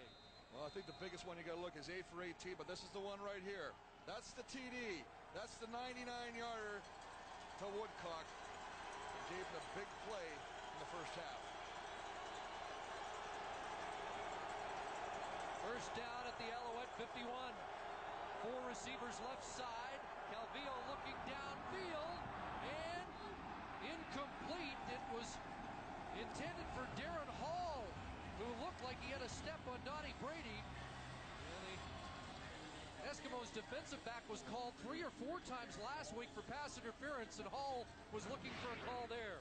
Well, the biggest thing you have to understand is if you see and you're scouting the team and you know a guy like Donnie Brady, you know, has a penchant for taking these pass interference penalties, that's why you go after him. You throw the ball at him hoping to, you know, draw a penalty. But right here, he was step for step with the receiver. Nice job of covering on that play. 2nd and 10 for the Alouettes. Here comes the rush. Calvillo steps up. He's got to run, and he's going to have a first down. Drop the ball, and who's got it? The Eskimos, Malcolm Frank. Kelvin Powell, the middle linebacker, I believe, jarred the ball loose, and the veteran Frank comes up with it. As you say, Chris, Calvillo first time actually taken off with the football. No one's there. He's not going to force the situation. He tucks it down. Now he knows he's going to get hit, tries to protect himself. Powell lowers his shoulder, but I think actually Terry Ray on the backside is the one that actually jarred that ball loose and allowed Malcolm Frank to come up with the recovery. So the Eskimos go back to work on offense, and here is John, check it, Troy Mills, not John Avery, so they have made the switch. Now I told you about this, and I said one of the reasons you have to understand, weight has a bearing on a slippery field. The heavier you are, the more traction. It's just anything. I mean, obviously, if I got a little tiny Volkswagen on this field, it's going to slide all over. I bring a Mack truck, it's got more traction. Well, that's the scenario. Right now, you got Troy Mills being the heavier back. Eskimos might have looked at bringing you out of the booth then. Troy Mills is in, and there he goes again. Mills getting outside. Troy Mills down to the 10-yard line. The 9-year veteran with his first 2 carries of the entire season. But the biggest thing is there's no hesitation. Nothing against John Avery. Hey, you got to give the guy credit for trying to play to a hamstring injury. But Troy Mills, who hasn't played all year, this is what it is. 100, but look at that block. I'm going to tell you right now, that offensive line, woo! They opened a huge hole, and 33 ran right through that. A 41-yard romp by Mills brought back to Edmonton as an insurance policy. And suddenly, he's the feature back in the game. Well, a feature back, but I tell you what the thing is now. I can tell you right now, you're on the defensive side of that football. You know what? You have a little doubt creeping into your head about your supremacy. Troy Mills is quite a story. Twice a 1,000-yard rusher, over 1,000 with the Eskimos in '99. Retired, but brought back just in case. 2nd and goal from the 5. Ricky Ray into the end zone, incomplete. Couldn't find Ed Hervey. Ed Hervey just going to work in the end zone, trying to find a way to come back into the middle. Runs a little bit of traffic. Just that little stop allows him not to get to the football. It's a nice job of Ricky Ray, though, throwing it to where only Ed Hervey can come up with a catch. Ed Hervey just kind of stops. See, Ed Hervey sits down in that zone. He figures, hey, I got a spot here. Ricky Ray thinks he's going to keep coming toward the middle. Throws it where he thinks Ed Hervey's going to be. Ed Hervey obviously and him on different page on that play. So now, Sean Fleming, 6 for 7 when the Eskimos won in '93. He missed 3 in the '96 game. And he'll try from 12 yards out. Rough Western final, but he's got his first here. It's a 1-point game. Well, the plot certainly has thickened here at Commonwealth. 10-point splurge by the Eskimos, and an unlikely hero. This is the very reason they brought him back. It's an insurance policy in case John Avery couldn't play. Troy Mills, who had his best season 1999 as an Edmonton Eskimo with 6 touchdowns and 1,000 yards. I mean, puts him in scoring range, and you gotta love it. Fleming kicks his first field goal against the Alouettes this year, and now we have a close game, 11-10. This is what Grey Cup is all about. Troy Mills took most of the reps this week. John Avery was a spectator, so at least Mills was well prepared in that regard. But again, his first game of the year. He Stokes. And Stokes up across the 30-yard line to the 37. In fact, the last game for Troy Mills was last year's Grey Cup game. He was a Winnipeg Blue Bomber. He certainly was. I got to tell you, one of the other things, Chris, we watched the pre-game today, and Troy Mills took all the reps. And John Avery now looks like he will be a spectator. Well, the man who had 144 yards rushing last week, destined to stay on the sideline, it looks, for right now. One first down for the Alouettes in the second quarter, trying to recharge their batteries. And Lawrence Phillips across the 41-yard line. There's the top defensive player in the Canadian Football League, Elfrid Payton, 12-year veteran. Well, Elfrid Payton, who had a career-high 48 tackles this year. That's what it is all about right there. Coming from the backside. Don't give up. Keep hustling. Hustling creates plays. And that's what Elfrid Payton does. Remember, here's a guy that not only knocked out Milt Stegall, then in the West Final he knocks out the other explosive back that Winnipeg had, Charles Roberts. 4 yards for Phillips. 2nd and 6. Calvillo across the middle. Jermaine Copeland open, but it falls incomplete, and the momentum shift is very apparent here in Edmonton. Well, the big Emma switched over to Edmonton's side, but he had the play he wanted. Zone coverage. He had Copeland in the middle. Copeland's got separation. Calvillo just simply overthrows the intended receiver.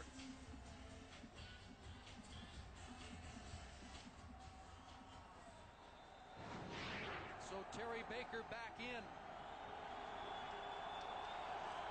Terry Vaughn awaits. Another short punt. On at the 30, and he can't sidestep the oncoming traffic. Jason Richards, the long snapper, with the tackle. Good job, Reese.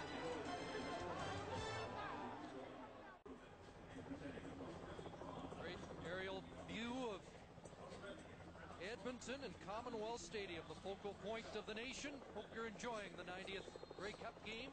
4 minutes, 42 seconds remaining in the third quarter. And the Eskimos back to work on offense. With Ricky Ray at the controls and wide open field. Hooray to run. Up to the 48, steps out at the Alouette bench. You see what happens when you beat a team that lives off the blitz. Now they come back, they play a little bit more conservative. They're only going to rush 4.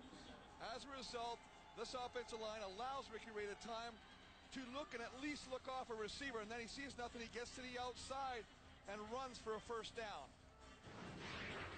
Chris, we saw the stat, how stingy Montreal is in the third quarter. The Eskimos with 10 third quarter points. They didn't score in the third quarter in either regular season game against the Owls. Here's a pass, and Terry Vaughn with the catch. Danny Derricott quickly brings him down and limits the gain to 3. Well, safety blitz again. You know, one of the things about Matthews' defense is, you know, they may get burned, but they're not going to give up on it. They're going to keep coming. That's what got him to the big show. Terry Vaughn sees that, just goes to the sideline, gets the ball quickly, but Derricott there to put the stop on him right away. Now you talk about halftime adjustments. That's a phenomenal record defensively in the third quarter, allowing less than a field goal. No points in the Eastern Final in the third quarter, but scorched today. Flag down. Ray maintains his footing. He'll take off and then wisely slides. Kevin Johnson bearing down, and this play likely to be ruled by a penalty against Edmonton anyway. Well, thrown in the backfield looks like a little bit of face mask. Wow. Going against the Alouettes. Major foul. Face mask. Montreal 78. First down. Adriano Bele called for the face mask. And I think both of us, when you see the flag thrown in the backfield, we both thought, you know, 99.9% of the time it's a holding penalty. Well, I would, but you're an offensive lineman, and you guys never do anything wrong, do We you? don't. But you can see, right, just a nice job of seeing that. That's a good job by the line judge, seeing the hand come up and grabbing the offensive lineman's face mask. Gives the Eskimos a fresh set of downs. Mills slipped on the play, drops the ball, and a wild pile up. The Alouettes think they've got it, and they do. Montreal with a big turnover here to try and shift that momentum back. Well, I think Troy Mills just slips before he gets to the ball. He tries to go, you can see he goes down. As a result, he never really secures that football. When he gets contact, because he hasn't secured the football, pops out, and a big turnover for the Alouettes. John Avery was talking about this the other day, the mesh point between quarterback and running back, and clearly that was affected by the slip. Well, the slip is everything in that play right there, because that affects the whole timing and the fact that he never really had the time to secure the football. Turnovers even. 1 point the difference. Galvio out of the backfield. There's a name we haven't called much today. Thomas Haskins, incomplete. Well, I'll tell you what, Edmonton got away with one right there because nobody picked up Haskins out of the backfield. That is a breakdown in the defense, and they are so fortunate that this fell incomplete because there's nobody around Haskins. He's just sliding out of the backfield. Now the back is responsible. Either the middle linebacker, Powell, or the outside linebacker, Mobley's got to get out there. Nobody does, and had he caught that, he's going to run for some yardage. Lawrence Phillips getting into the formation late. 2nd and 10. Calvillo's thrown 8 straight incompletions. And that ball incomplete. Make it 9 in a row. Calvillo trying to hook up with Jermaine Copeland. Well, Calvillo trying to hit him up Copeland. Copeland's expecting to come back to the football. Again, the conditions of the football dictate, the field dictates that he can't come back. A little bit there, trying to push off. You see him slip right there. He wants to come back to the football. A good receiver is always taught, help your quarterback, at least give him the numbers to throw the ball to you. Because he slips, the ball falls down, incomplete. Terry Baker once again. Just got it away. Vaughn lets it bounce out. Okay, guys, at the 27. Under 2 minutes left, third quarter. And Ricky Ray with all kinds of time. Now he's got to get out of there.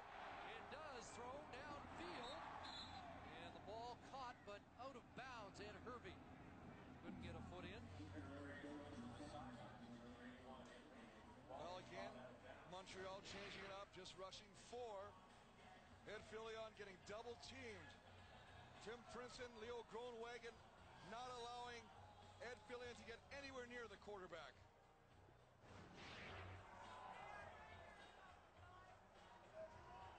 Well, this game has turned dramatically in the second half, as those numbers would indicate.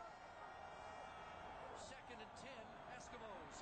One pump, and then a deeper ball for Tucker, and this is picked off. The safety, Stefan Fortan, with the interception and got held up so he wouldn't step out of bounds. But we do have a flag on the play at midfield. Well, this will be an interesting call, Chris, because I didn't see the interference. I really wasn't happy with the throw, though. Because the ball hangs in the air so long, that allows Stefan Fortan to make a break on the football, and he comes up with an interception. Forward pass interference. Montreal 35. First down. Well, Fortan is called on the play. He's breaking, the ball's up there, and he's trying to go, and he just kind of grabs the shoulder pad, but he really doesn't interfere, and I don't know about that call. I think that's a big break for the Eskimos on that play. Absolutely. Mills down to the 50. Looked like a good break on the football, and well, that's all he's doing. You know what he's doing? And actually what I like about what Stefan Fortan does is he tries not to contact. He's actually trying to get around him. Make sure no contact. Hand comes over, trying to go over, makes a nice play, adjusts to the football, makes a nice interception. As you say, suspect call. He's done such a good job replacing the starter, William Loftus, who broke his arm, back in the lineup as a reserve. Ray, wide open. Oh, he missed Chris Brazel. I'll tell you what, two things happen in this play, Chris. One is the safety blitz again. They're going to live with this. Now, Stephon Fortin misses the quarterback. He should be killed on this play. He doesn't. He allows him the extra time to throw the ball. He just simply overthrows a wide open Brazel. Here's the blitz. He just runs right by him. You can see 35, Stephon Fortin took the wrong line to the quarterback. And you wonder if that missed opportunity will come back to haunt the green and gold. Brazel could have walked into the end zone had he caught that. Fleming trying to angle the punt, but that one traveled more sideways than downfield. Closed captioning of this program has been brought to you by GMC. GMC. 24-yard punt. Some tempers heating up on the sidelines, and the captain of the Eskimos special teams, Singer Mobley, helping his mates to the bench, getting them out of any trouble before a penalty is thrown. We were talking about special teams coach Rick Campbell, who said Singer Mobley never leaves the football field. He's on every special team, and he plays defense. Former captain of the Dallas Cowboys special teams as well, and one of the most valuable Edmonton Eskimos. Final play, third quarter, barring a penalty. Calvillo trying to get the passing game going, but Lawrence Phillips had that go behind him as he fell to the turf. And the Alouettes hold the lead, but nothing going their way in the third quarter.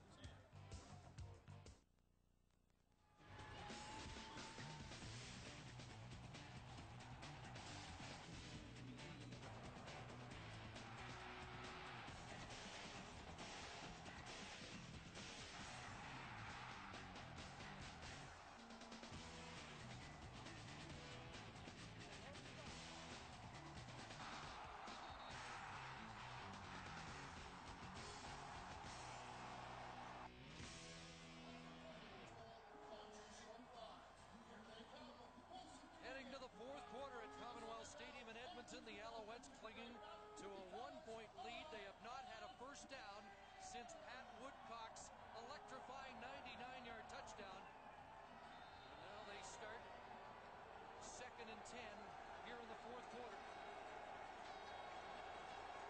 At their own 27.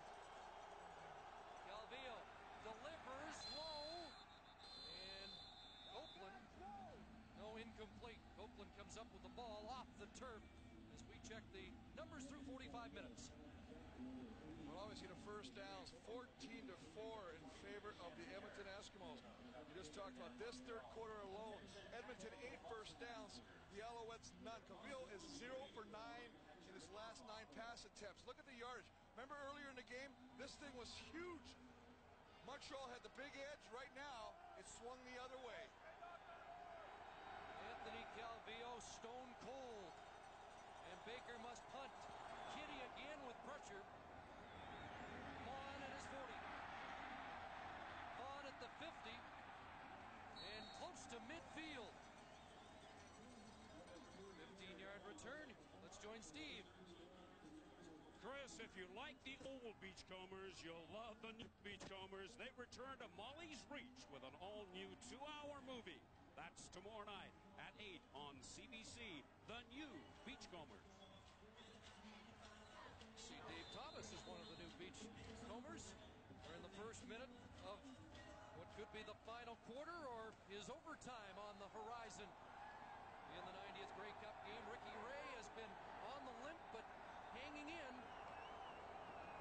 as he goes back to work and looking deep, looking for Brazel, and the ball falls incomplete. Wayne Shaw, the Canadian corner, in coverage. Oh, you just love this. You got one-on-one coverage. Brazel against Wayne Shaw, the cornerback. Just going to run him deep. He does a really nice job at the end of this play, though. Got his back turned. Now he's looking for the ball. Now he comes back and tries to go up and make a nice catch. Shaw with a little bit of hand movement there. Just enough to disrupt the concentration of Brazel on that play. So 2nd and 10 for the Eskimos. Out of the shotgun, here comes the pressure. Ray looking for Hervey, stretches and can't hang on. He lays out for it, but couldn't squeeze it as he made contact with the turf. Well, I think we're in a comfort zone right now. That is, Ricky Ray is recognizing the blitz, and anytime he sees the blitz now, he's going right to the center of the field. We saw him a hit already, Rick Walters for a touchdown. Here he just goes deep again and just past the outstretched hands. He tries to come up with a super catch.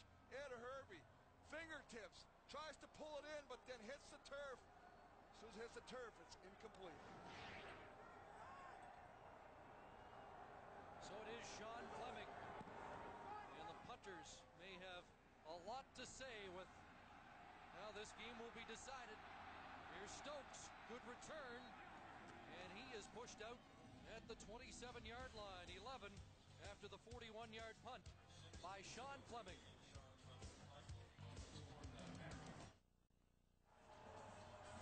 I've not seen John Avery in the second half. He actually left the Eskimo bench, went to the dressing room, and is now back on the sidelines. The difference in this game right now, a 68-yard Terry Baker punt single. And the Alouettes trying to get something going. Phillips, and he can't handle the footing. And may not have got back to the line of scrimmage. Nice job, actually. It's a good play. Again, the field actually doing the tackling on Lawrence Phillips. Just a little swing pass, get the big back the ball in the open field, but once again losing footing, going down, and being tackled by Shannon Garrett. Maybe a half yard for Phillips. And again, a bit of a mystery that Thomas Haskins has not been more of a factor. One touch in the game. 2nd and 10. Here they come. Calvillo escapes and now throws, and wide open there is Woodcock. Anthony Calvillo finally hooks up with Woodcock, but wait, flag down. Well, I think they're going to tag some additional yards on this as well, Chris. Because of the fact Calvillo was scrambling. Roughing the passer. Edmonton 99. First down. Former Alouette Sheldon Benoit called for roughing. And that's a huge play by Calvillo. We see Terry Ray coming on the blitz again. He's got him wrapped up. Calvillo fights his way out of that, throws the ball. Now, this is ridiculous. You just don't do that. Sheldon Benoit, who is a part-time player, doesn't come in on defense that often, more on special teams, but that's a mistake, and it's a selfish mistake. First down since the Woodcock touchdown. It results in 34 yards of real estate. And now Calvillo has to dance around again. Looks downfield. Copeland's wide open. Jermaine Copeland trying to get outside. What a block from Ben Cahoon. Touchdown, Jermaine Copeland.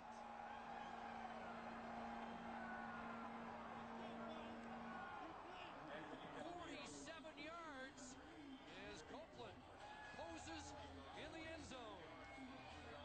Well, I mean, the whole thing again, it starts off a good job by Calvillo avoiding the pressure, getting to the outside. This is all Anthony Calvillo right here. They're going to bring pressure. They come up, they close the pocket. He's sitting back in the shotgun. That allows him the extra second. He's already at the depth. Stands up, comes back in, gets to the outside. That allows the receiver, in this case Copeland, to come into the opening, make a catch, a little fake pitch there. Great block by Ben Cahoon to spring into the end zone. Ben Cahoon, another weapon that has not been utilized, but he plays a huge role in the play, springing Copeland for the yardage to the end zone.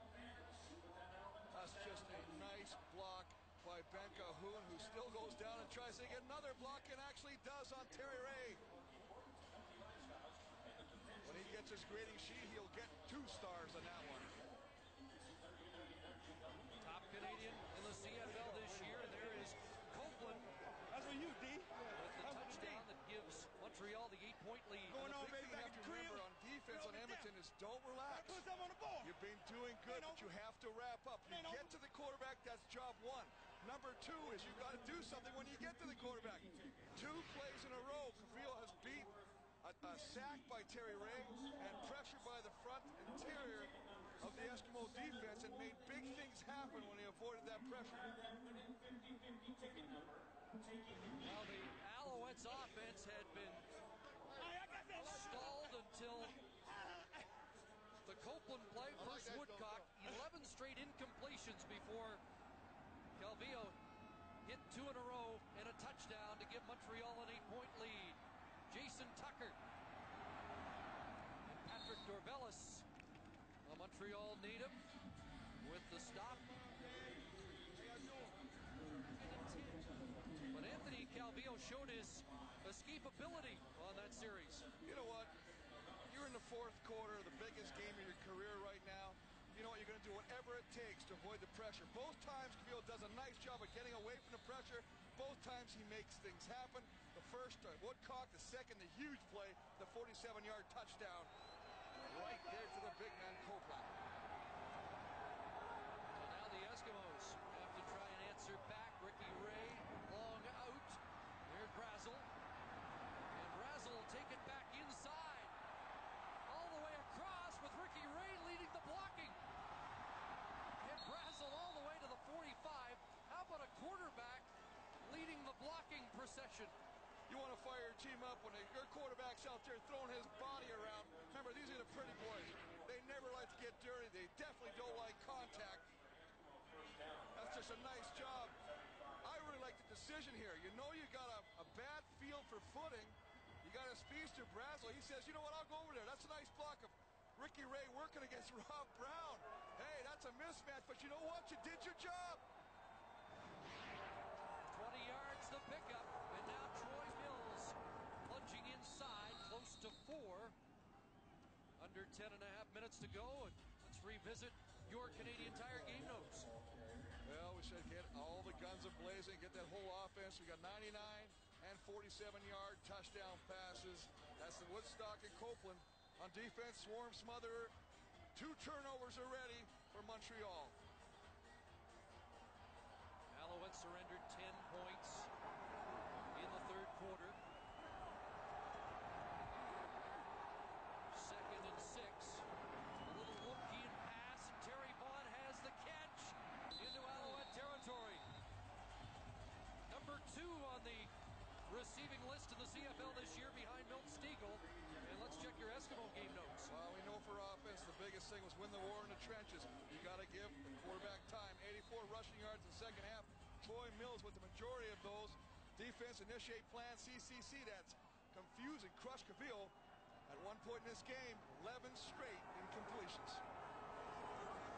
11 for Terry Vaughn. Mills back to the ground, and he'll pound it down to the Montreal 40. And Troy Mills changed the complexion of this game. He is the missing link. He is the big key to this game right now. The nice thing about it, he's picking up great first down yardage. That puts Montreal in a bind now. If they want to bring the blitz, what's Ricky Ray going to do? He's got a huge playlist to use when he only needs 2 yards. Somewhere in Georgia, our old friend David Archer's watching, and he used to always tell me, I know there's guys with better stats. I'll take Troy Mills on my team anytime. And now they plunge ahead for what should be a first down. Well, I'd agree with Archer's assessment of this guy. I tell you what, he played and started his career with Archer in Sacramento, the Gold Miners, back in '93. But I'll tell you one thing, the biggest thing, you want to check the book on Troy Mills, he's one of the toughest running backs around. A real short yardage guru. But such a quality guy, the Eskimos didn't flinch about bringing somebody in this late in the year who hadn't seen any action all year. But you know in the back of your mind, everybody thought, who may come in and change the complexion of this football game? And you know that we all thought, what if it is Troy Mills? Eskimos with 11 first downs here in the second half. And Mills once again, this time Kevin Johnson, the middle linebacker, explodes through the gap and nails Mills. Well, Kevin Johnson, who says, I don't do much talking out there. I really want to lead by example. I let my helmet and my shoulder pads do the talking. Boy, he does on this play. He comes right through the A-gap and stymies, just crushes Troy Mills. Nice job of tackling, nice forfeit helmet right between the numbers, kids. That's how you do it. 2nd and 10. And Ray under pressure. Tried to dump it off. Mills incomplete. And the Eskimo drive stalls with 7:47 on the clock. The Eskimo drive may stall, but they've moved it out a little bit. They got field position. Now it comes down to Sean Fleming pinning Montreal deep with a good punt. That drive started at the Edmonton 25. They move it to the Alouette 40. And Stokes awaiting the punt at the Montreal goal line.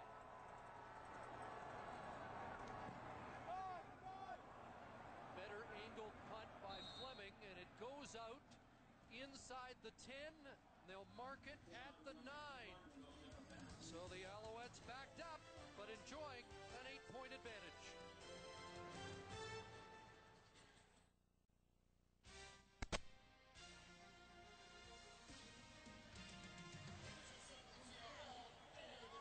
Welcome back to Commonwealth Stadium. There's the score. And the Eskimos defense trying to get the crowd revved up so they can pin their ears back.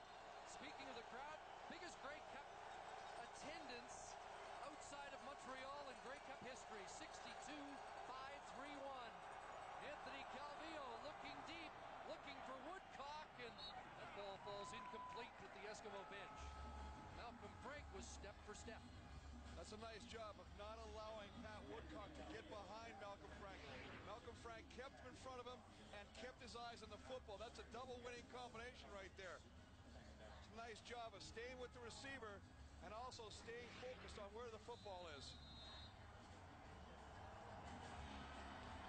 So this is a critical play. Remember Mark Lee talking about Jim Parker's offensive goals. They're trying to move out of the shadows of their goalpost here and give their team better field position. 2nd and 10. Calvillo steps up, now delivers, and that ball will sail 10 yards over Woodcock. And the Eskimos defense gets the job done. The secondary does a great job of staying with the receivers. Calvillo tries to pull another magic again of just getting away from the pressure, stepping onto the grass for the front four, trying to hopefully find one of his receivers open downfield. He elects to go to Woodcock, but alas, there is no connection. Nice job of just stepping up. Nice throwing lane right there. Avoids the sack, comes back up and tries to go deep and well past Woodcock. Baker in his end zone. Do you consider a 2-point safety? Don Matthews doesn't. Kicking it away, and it will be Vaughn fielding it on the Alouette side of half. Vaughn had trouble with his footing, but somehow stays up and gets down to the 36. 38-yard punt and a 13-yard return. The Eskimos are in scoring range.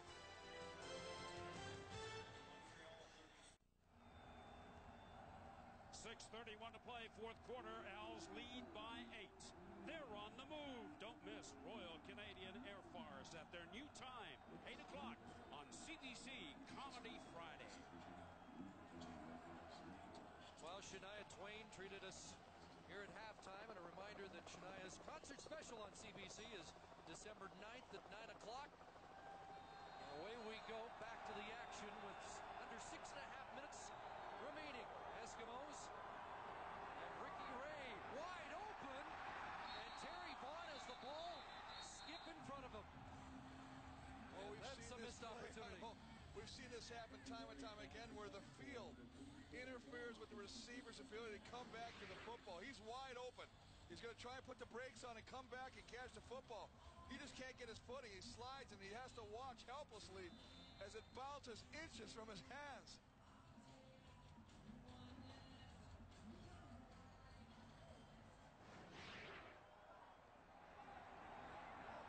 Most of those numbers accumulated in the second half. 2nd and 10. Here comes the blitz. Ray got it away. Jump ball, and Hervey off his fingertips.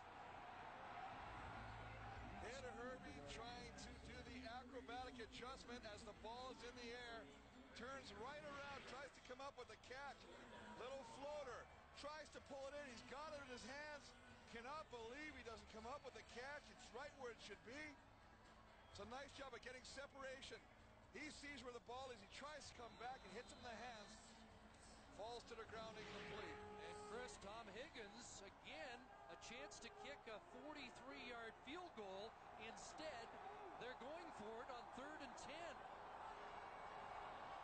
3rd and 10. And Ray looking to Brazel, and he's out of bounds. Incomplete. And the Eskimos have turned it over on downs. I don't understand this. I really don't. This game is about field position. If you're not going to kick a field goal, then at least bring Fleming and pin him deep. Now you've actually, all you've done is you let Montreal, instead of starting under the shadows of their own goalpost, they've got breathing room at their own 35-yard line. I am not sure about this call. And at worst, Sean Fleming puts it into the end zone. They get one and make it a 7-point game, and that wouldn't have been intended, but... Well, you know, and this is against his nature. Everybody talks about Tom Higgins and his conservative nature. Back to work go the Alouettes. Lawrence Phillips trying to get outside, and he does. And Phillips up to the 45, close to a first down. And how many times have you seen this? I don't care what sport it is, where a team tries something different, it backfires, and all of a sudden the other team starts getting a little momentum.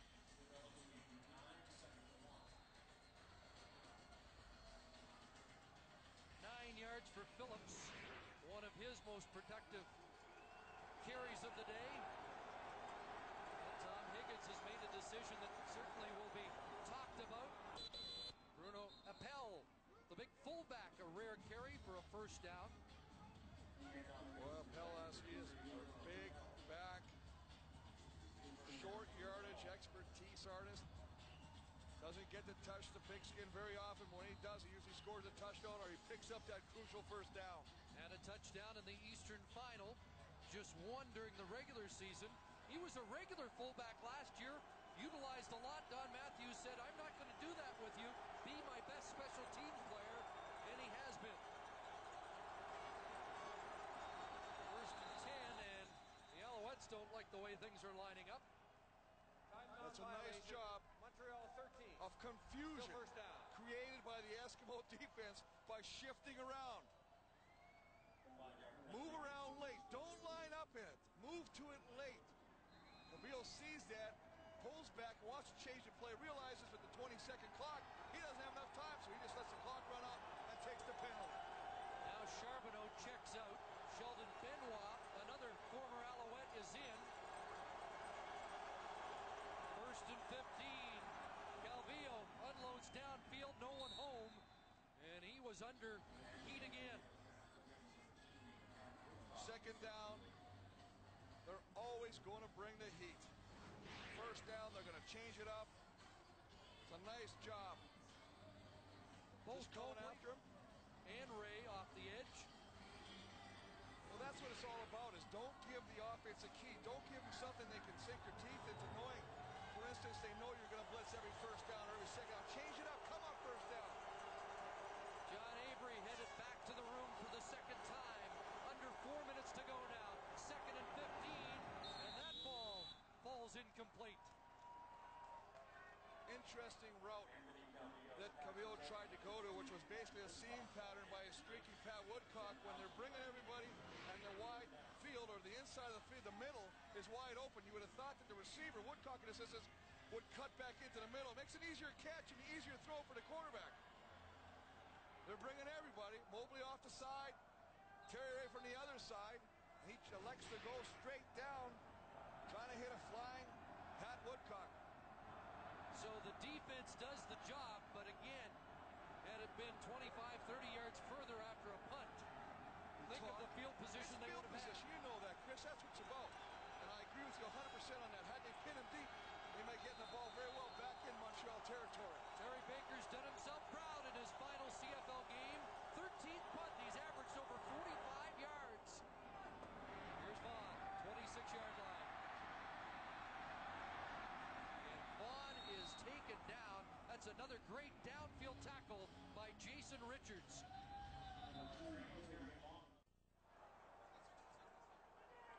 Heading down the home stretch. 3:33 to go. There's a penalty to Randy Chevrier, the McGill product and Montreal native.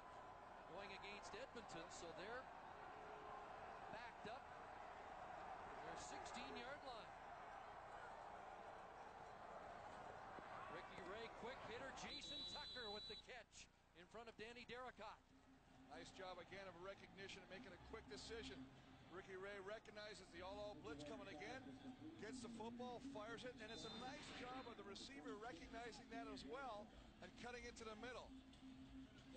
7 catches, 113 yards for the all-Canadian wideout, Jason Tucker.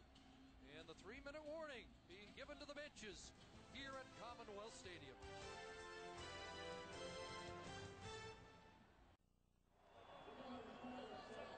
Concern on one bench, anticipation on the other. An 8-point difference, a touchdown and a 2-point convert separating these teams with 3:05 left on the clock. I think it goes to both the answer of why Don Matthews elected not to give up the safety when he was deep in his own end. He said that would have made it a 6-point game or a converted touchdown win for Edmonton. Second down and a yard to go, and Troy Mills with authority moves the chains. Chris, while we have this opportunity, I'd like to salute Gord Judges. Remember the former Alouette, an old teammate of yours in 1981. He was named the high school coach of the year for his work with the St. Mary Catholic squad, I think in Pickering, and really nice to see a fellow like Gord honored. And by the way, he kept the staples from his shoes. He keeps them in a little container as a memento of the 77 Cup. Here's Mills out of the backfield, up to the 40, and Troy Mills continues to be a focal point in this Eskimo attack in the second half. But the situation is this: they're getting good first down production.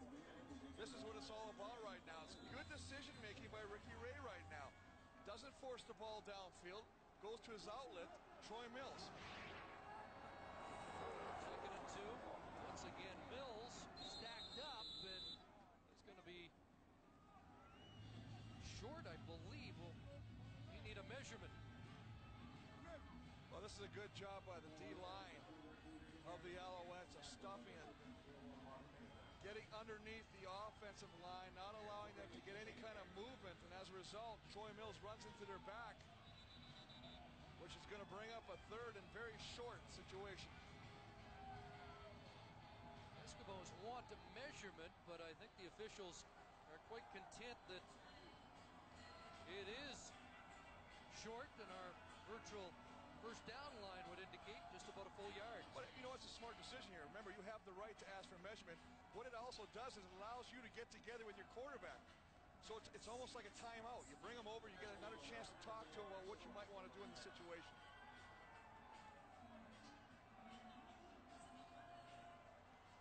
So it could come down to this.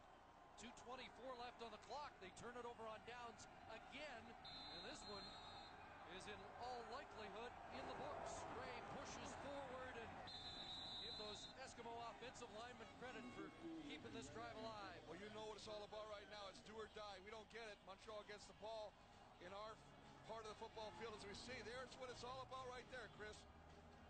Great cut. Being paraded in. And once the crowd here sees that, you will get a reaction. First down. There's a pump, and then underneath again, Mills stopped by the two linebackers, Johnson and Reed, after a pickup of close to 9. Montreal trying to change it up defensively, only rushing 3, dropping 9, trying to form a little bit of an umbrella coverage, not allowing Edmonton to go deep, forcing Ricky Ray to have to only take the outlet pass.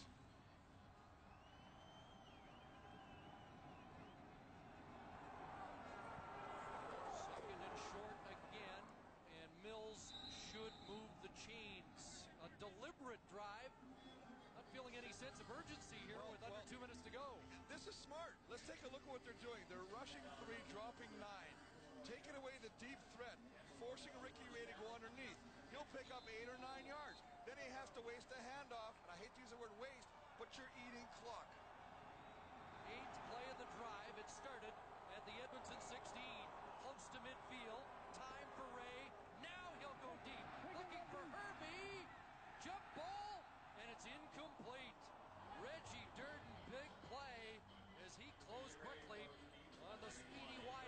Eskimos. Well, Ed Hervey, he's a guy that can get it done, and it's another way to wake up the Alouette defense. Don't think this one's in the bag yet, folks, because we're going to go deep. It's anybody's ball right there. He's trying to fight for it. But I think the biggest thing that happens right there is Durden does a nice job of getting his hands on the football as well as Ed Hervey, and actually rips, as he goes over him, he rips the ball away from Hervey. It's a nice job by the defender. Could have been an interception, could have been a completion. Good battle there. 2nd and 10. Away with time. Now downfield. There's a first down. And Jason Tucker continues to be a story for the Eskimos. Well, you talk about Ed Hervey's speed. They always say the one thing about this guy, he's got the total package. Speed, hands, and he's got great awareness of where he is on the football field. And that is paying dividends right now. And here's a first-year quarterback who's had a tough day for the most part, but again, we're crunch time, and he's showing how cool he can be under pressure.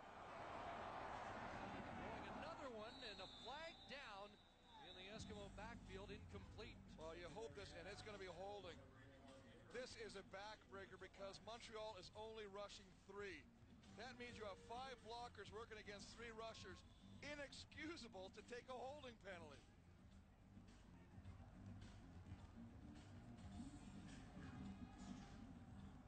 Holding. Edmonton number 60. First down repeated. Chris Morris, the 11-year vet, the right tackle, charged on the play. Oh, when the clock is your enemy right now and you're moving the football and you get a holding penalty, and just bad timing on that one. Now Don Matthews takes the penalty. It means it's 1st and 20. An extra down for the Eskimos, but 10 more yards to make up as they go deep. And that ball knocked down. And once again, Reggie Durden. Terry Vaughn, the intended receiver. Well, flag on the play as well on the far side. That ball to Terry Vaughn, though, a little underthrown. I think if you're going to run a streak pattern with Terry Vaughn, you want to put it where only he can catch the ball. So throw it past him and let Terry run. On a receiver. Montreal number 8.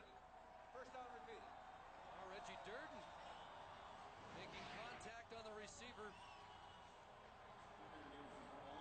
And that was enough there, apparently. Red, right there, you know what that is, Chris? Reggie Durden realized he was beat. He was beaten. He said, the only thing I can do is reach out and disrupt that pattern. He does that, takes the penalty, but doesn't give up a potential touchdown. So it is a first down for the Eskimos. Ricky Ray getting a lot of time. A wide open Brazel. He's got it inside the 5. Cool Hand Luke. That's his nickname, boy. He's putting on a show right here. What a beautifully thrown football. Right to the corner, little fade pattern. Right on the money to Brazel. Does a great job of concentration and coming up with a big catch. Putting the Eskimos 1st and 10 on the Alouette 3. 59 seconds left on the clock. Remember, this drive started at the Edmonton 16. Mills, and he won't get in. The door slammed shut. Stefan Fortan, the safety, in the thick of it. Well, you got the Alouette defense. They've done a great job for the most part of stuffing the run. It's always tougher to score when you're in the red zone. 14th play of the drive. 2nd and goal from the 2. Ricky Ray dropping, rolling, in trouble, and down he goes. Rob Brown, the former Eskimo, and Mark Megna. And it's down to 1 play for the green and gold. 1 play. You have got to get rid of this. I know you're trying, and you understand what he's going. Ricky Ray is trying his hardest to hope that something comes open, that he can get rid of the football and make something out of nothing. But what he's done, holding on to that football, he's made this 3rd down situation that much harder, where he would have had 3rd and 3. Now he's 3rd and a whole bunch. So it's through the end zone. Throw it away. Throw it to the sideline. You know, he's played so well today, Chris, but he's made a couple crucial bad decisions. That's one of them right there. A loss of 15. It's 3rd and goal from the 17. And a former Eskimo made the big defensive play. Well, we also have to give credit to the secondary of the Alouettes with good coverage. They have to get it into the end zone unless Montreal is penalized. He has time, and he has an open man. Hervey, touchdown!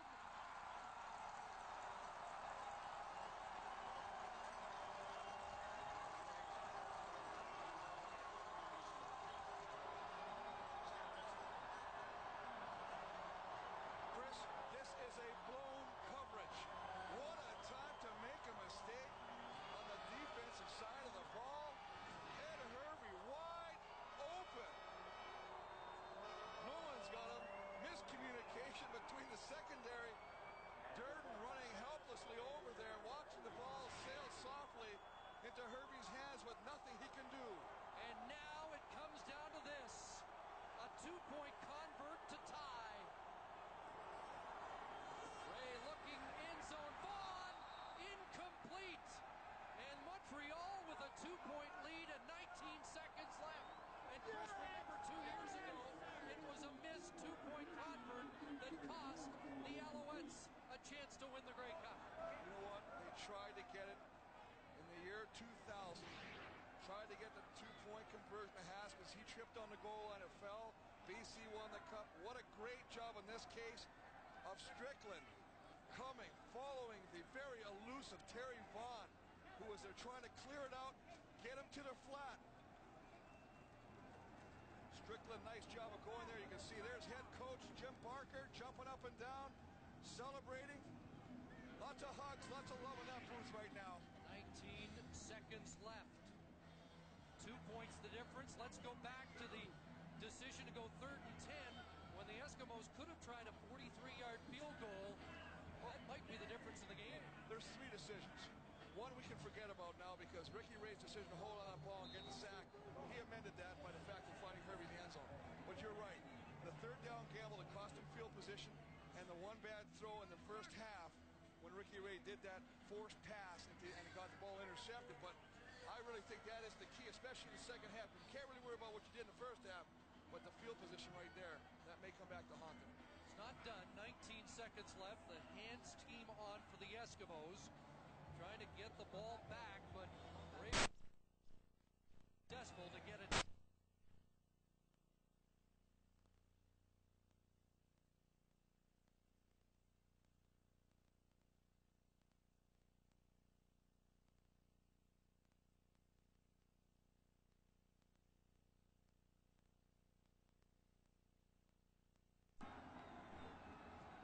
Ball on the ground. The high hop. It is fielded by Copeland, and Jermaine Copeland is going to score. And there is no doubt now the Montreal Alouettes are going to win.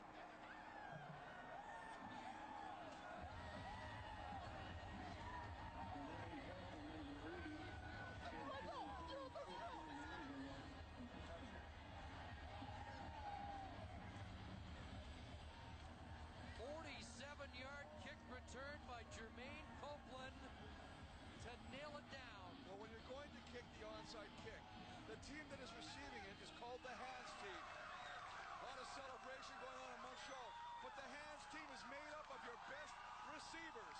The whole object is to make sure that somebody that's used to handing the football has an opportunity to come up with that.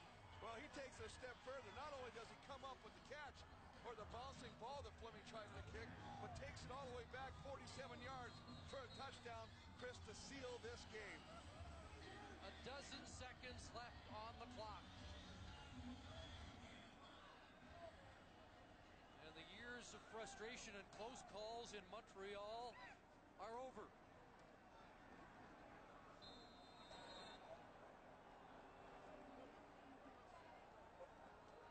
Terry Baker about to cap his 16-year career. The convert is good. And Anthony Calvillo and the Alouettes are in celebration mode already. Well, you talk about the hands team. It's just a dribble kick, hoping to kick it off What he wants to do is bounce it off that front wall of blockers because they're not usually the best hands, but he gets it, it bounces over them, it goes to Copeland, and Copeland takes it all the way down and basically puts the lid on the coffin.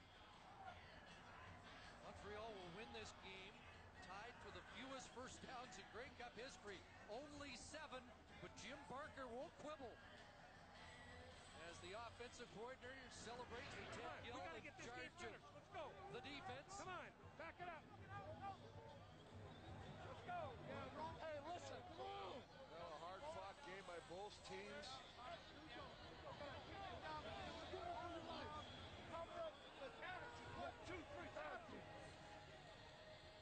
Don Matthews with some last-second instructions before he can put his clutches on another Grey Cup title. Dan Comiskey, a second time he's lost a Grey Cup game on this field. Bruce Beaton still looking for his first CFL championship.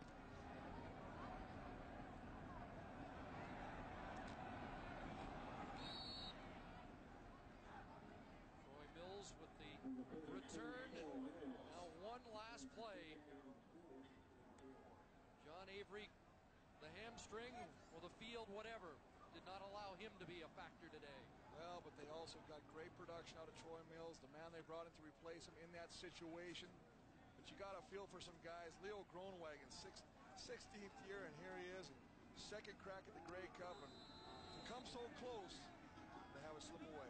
Eskimos with 18 first downs in the second half to Montreal's 3. There's Leo. Was so hopeful that he could end it with his first Grey Cup championship. Bray dumps it off. Troy Mills. Mills with a first down as the clock winds down. They'll get one more play. There's 1 second left on the clock. There's not much left. The players realize on the Edmonton side that it's over, and there's the jubilant side. The head coach, Don Matthews, talking to Thomas Haskins, who had a quiet afternoon, Chris. Don Matthews about to celebrate his 5th Grey Cup championship as a head coach.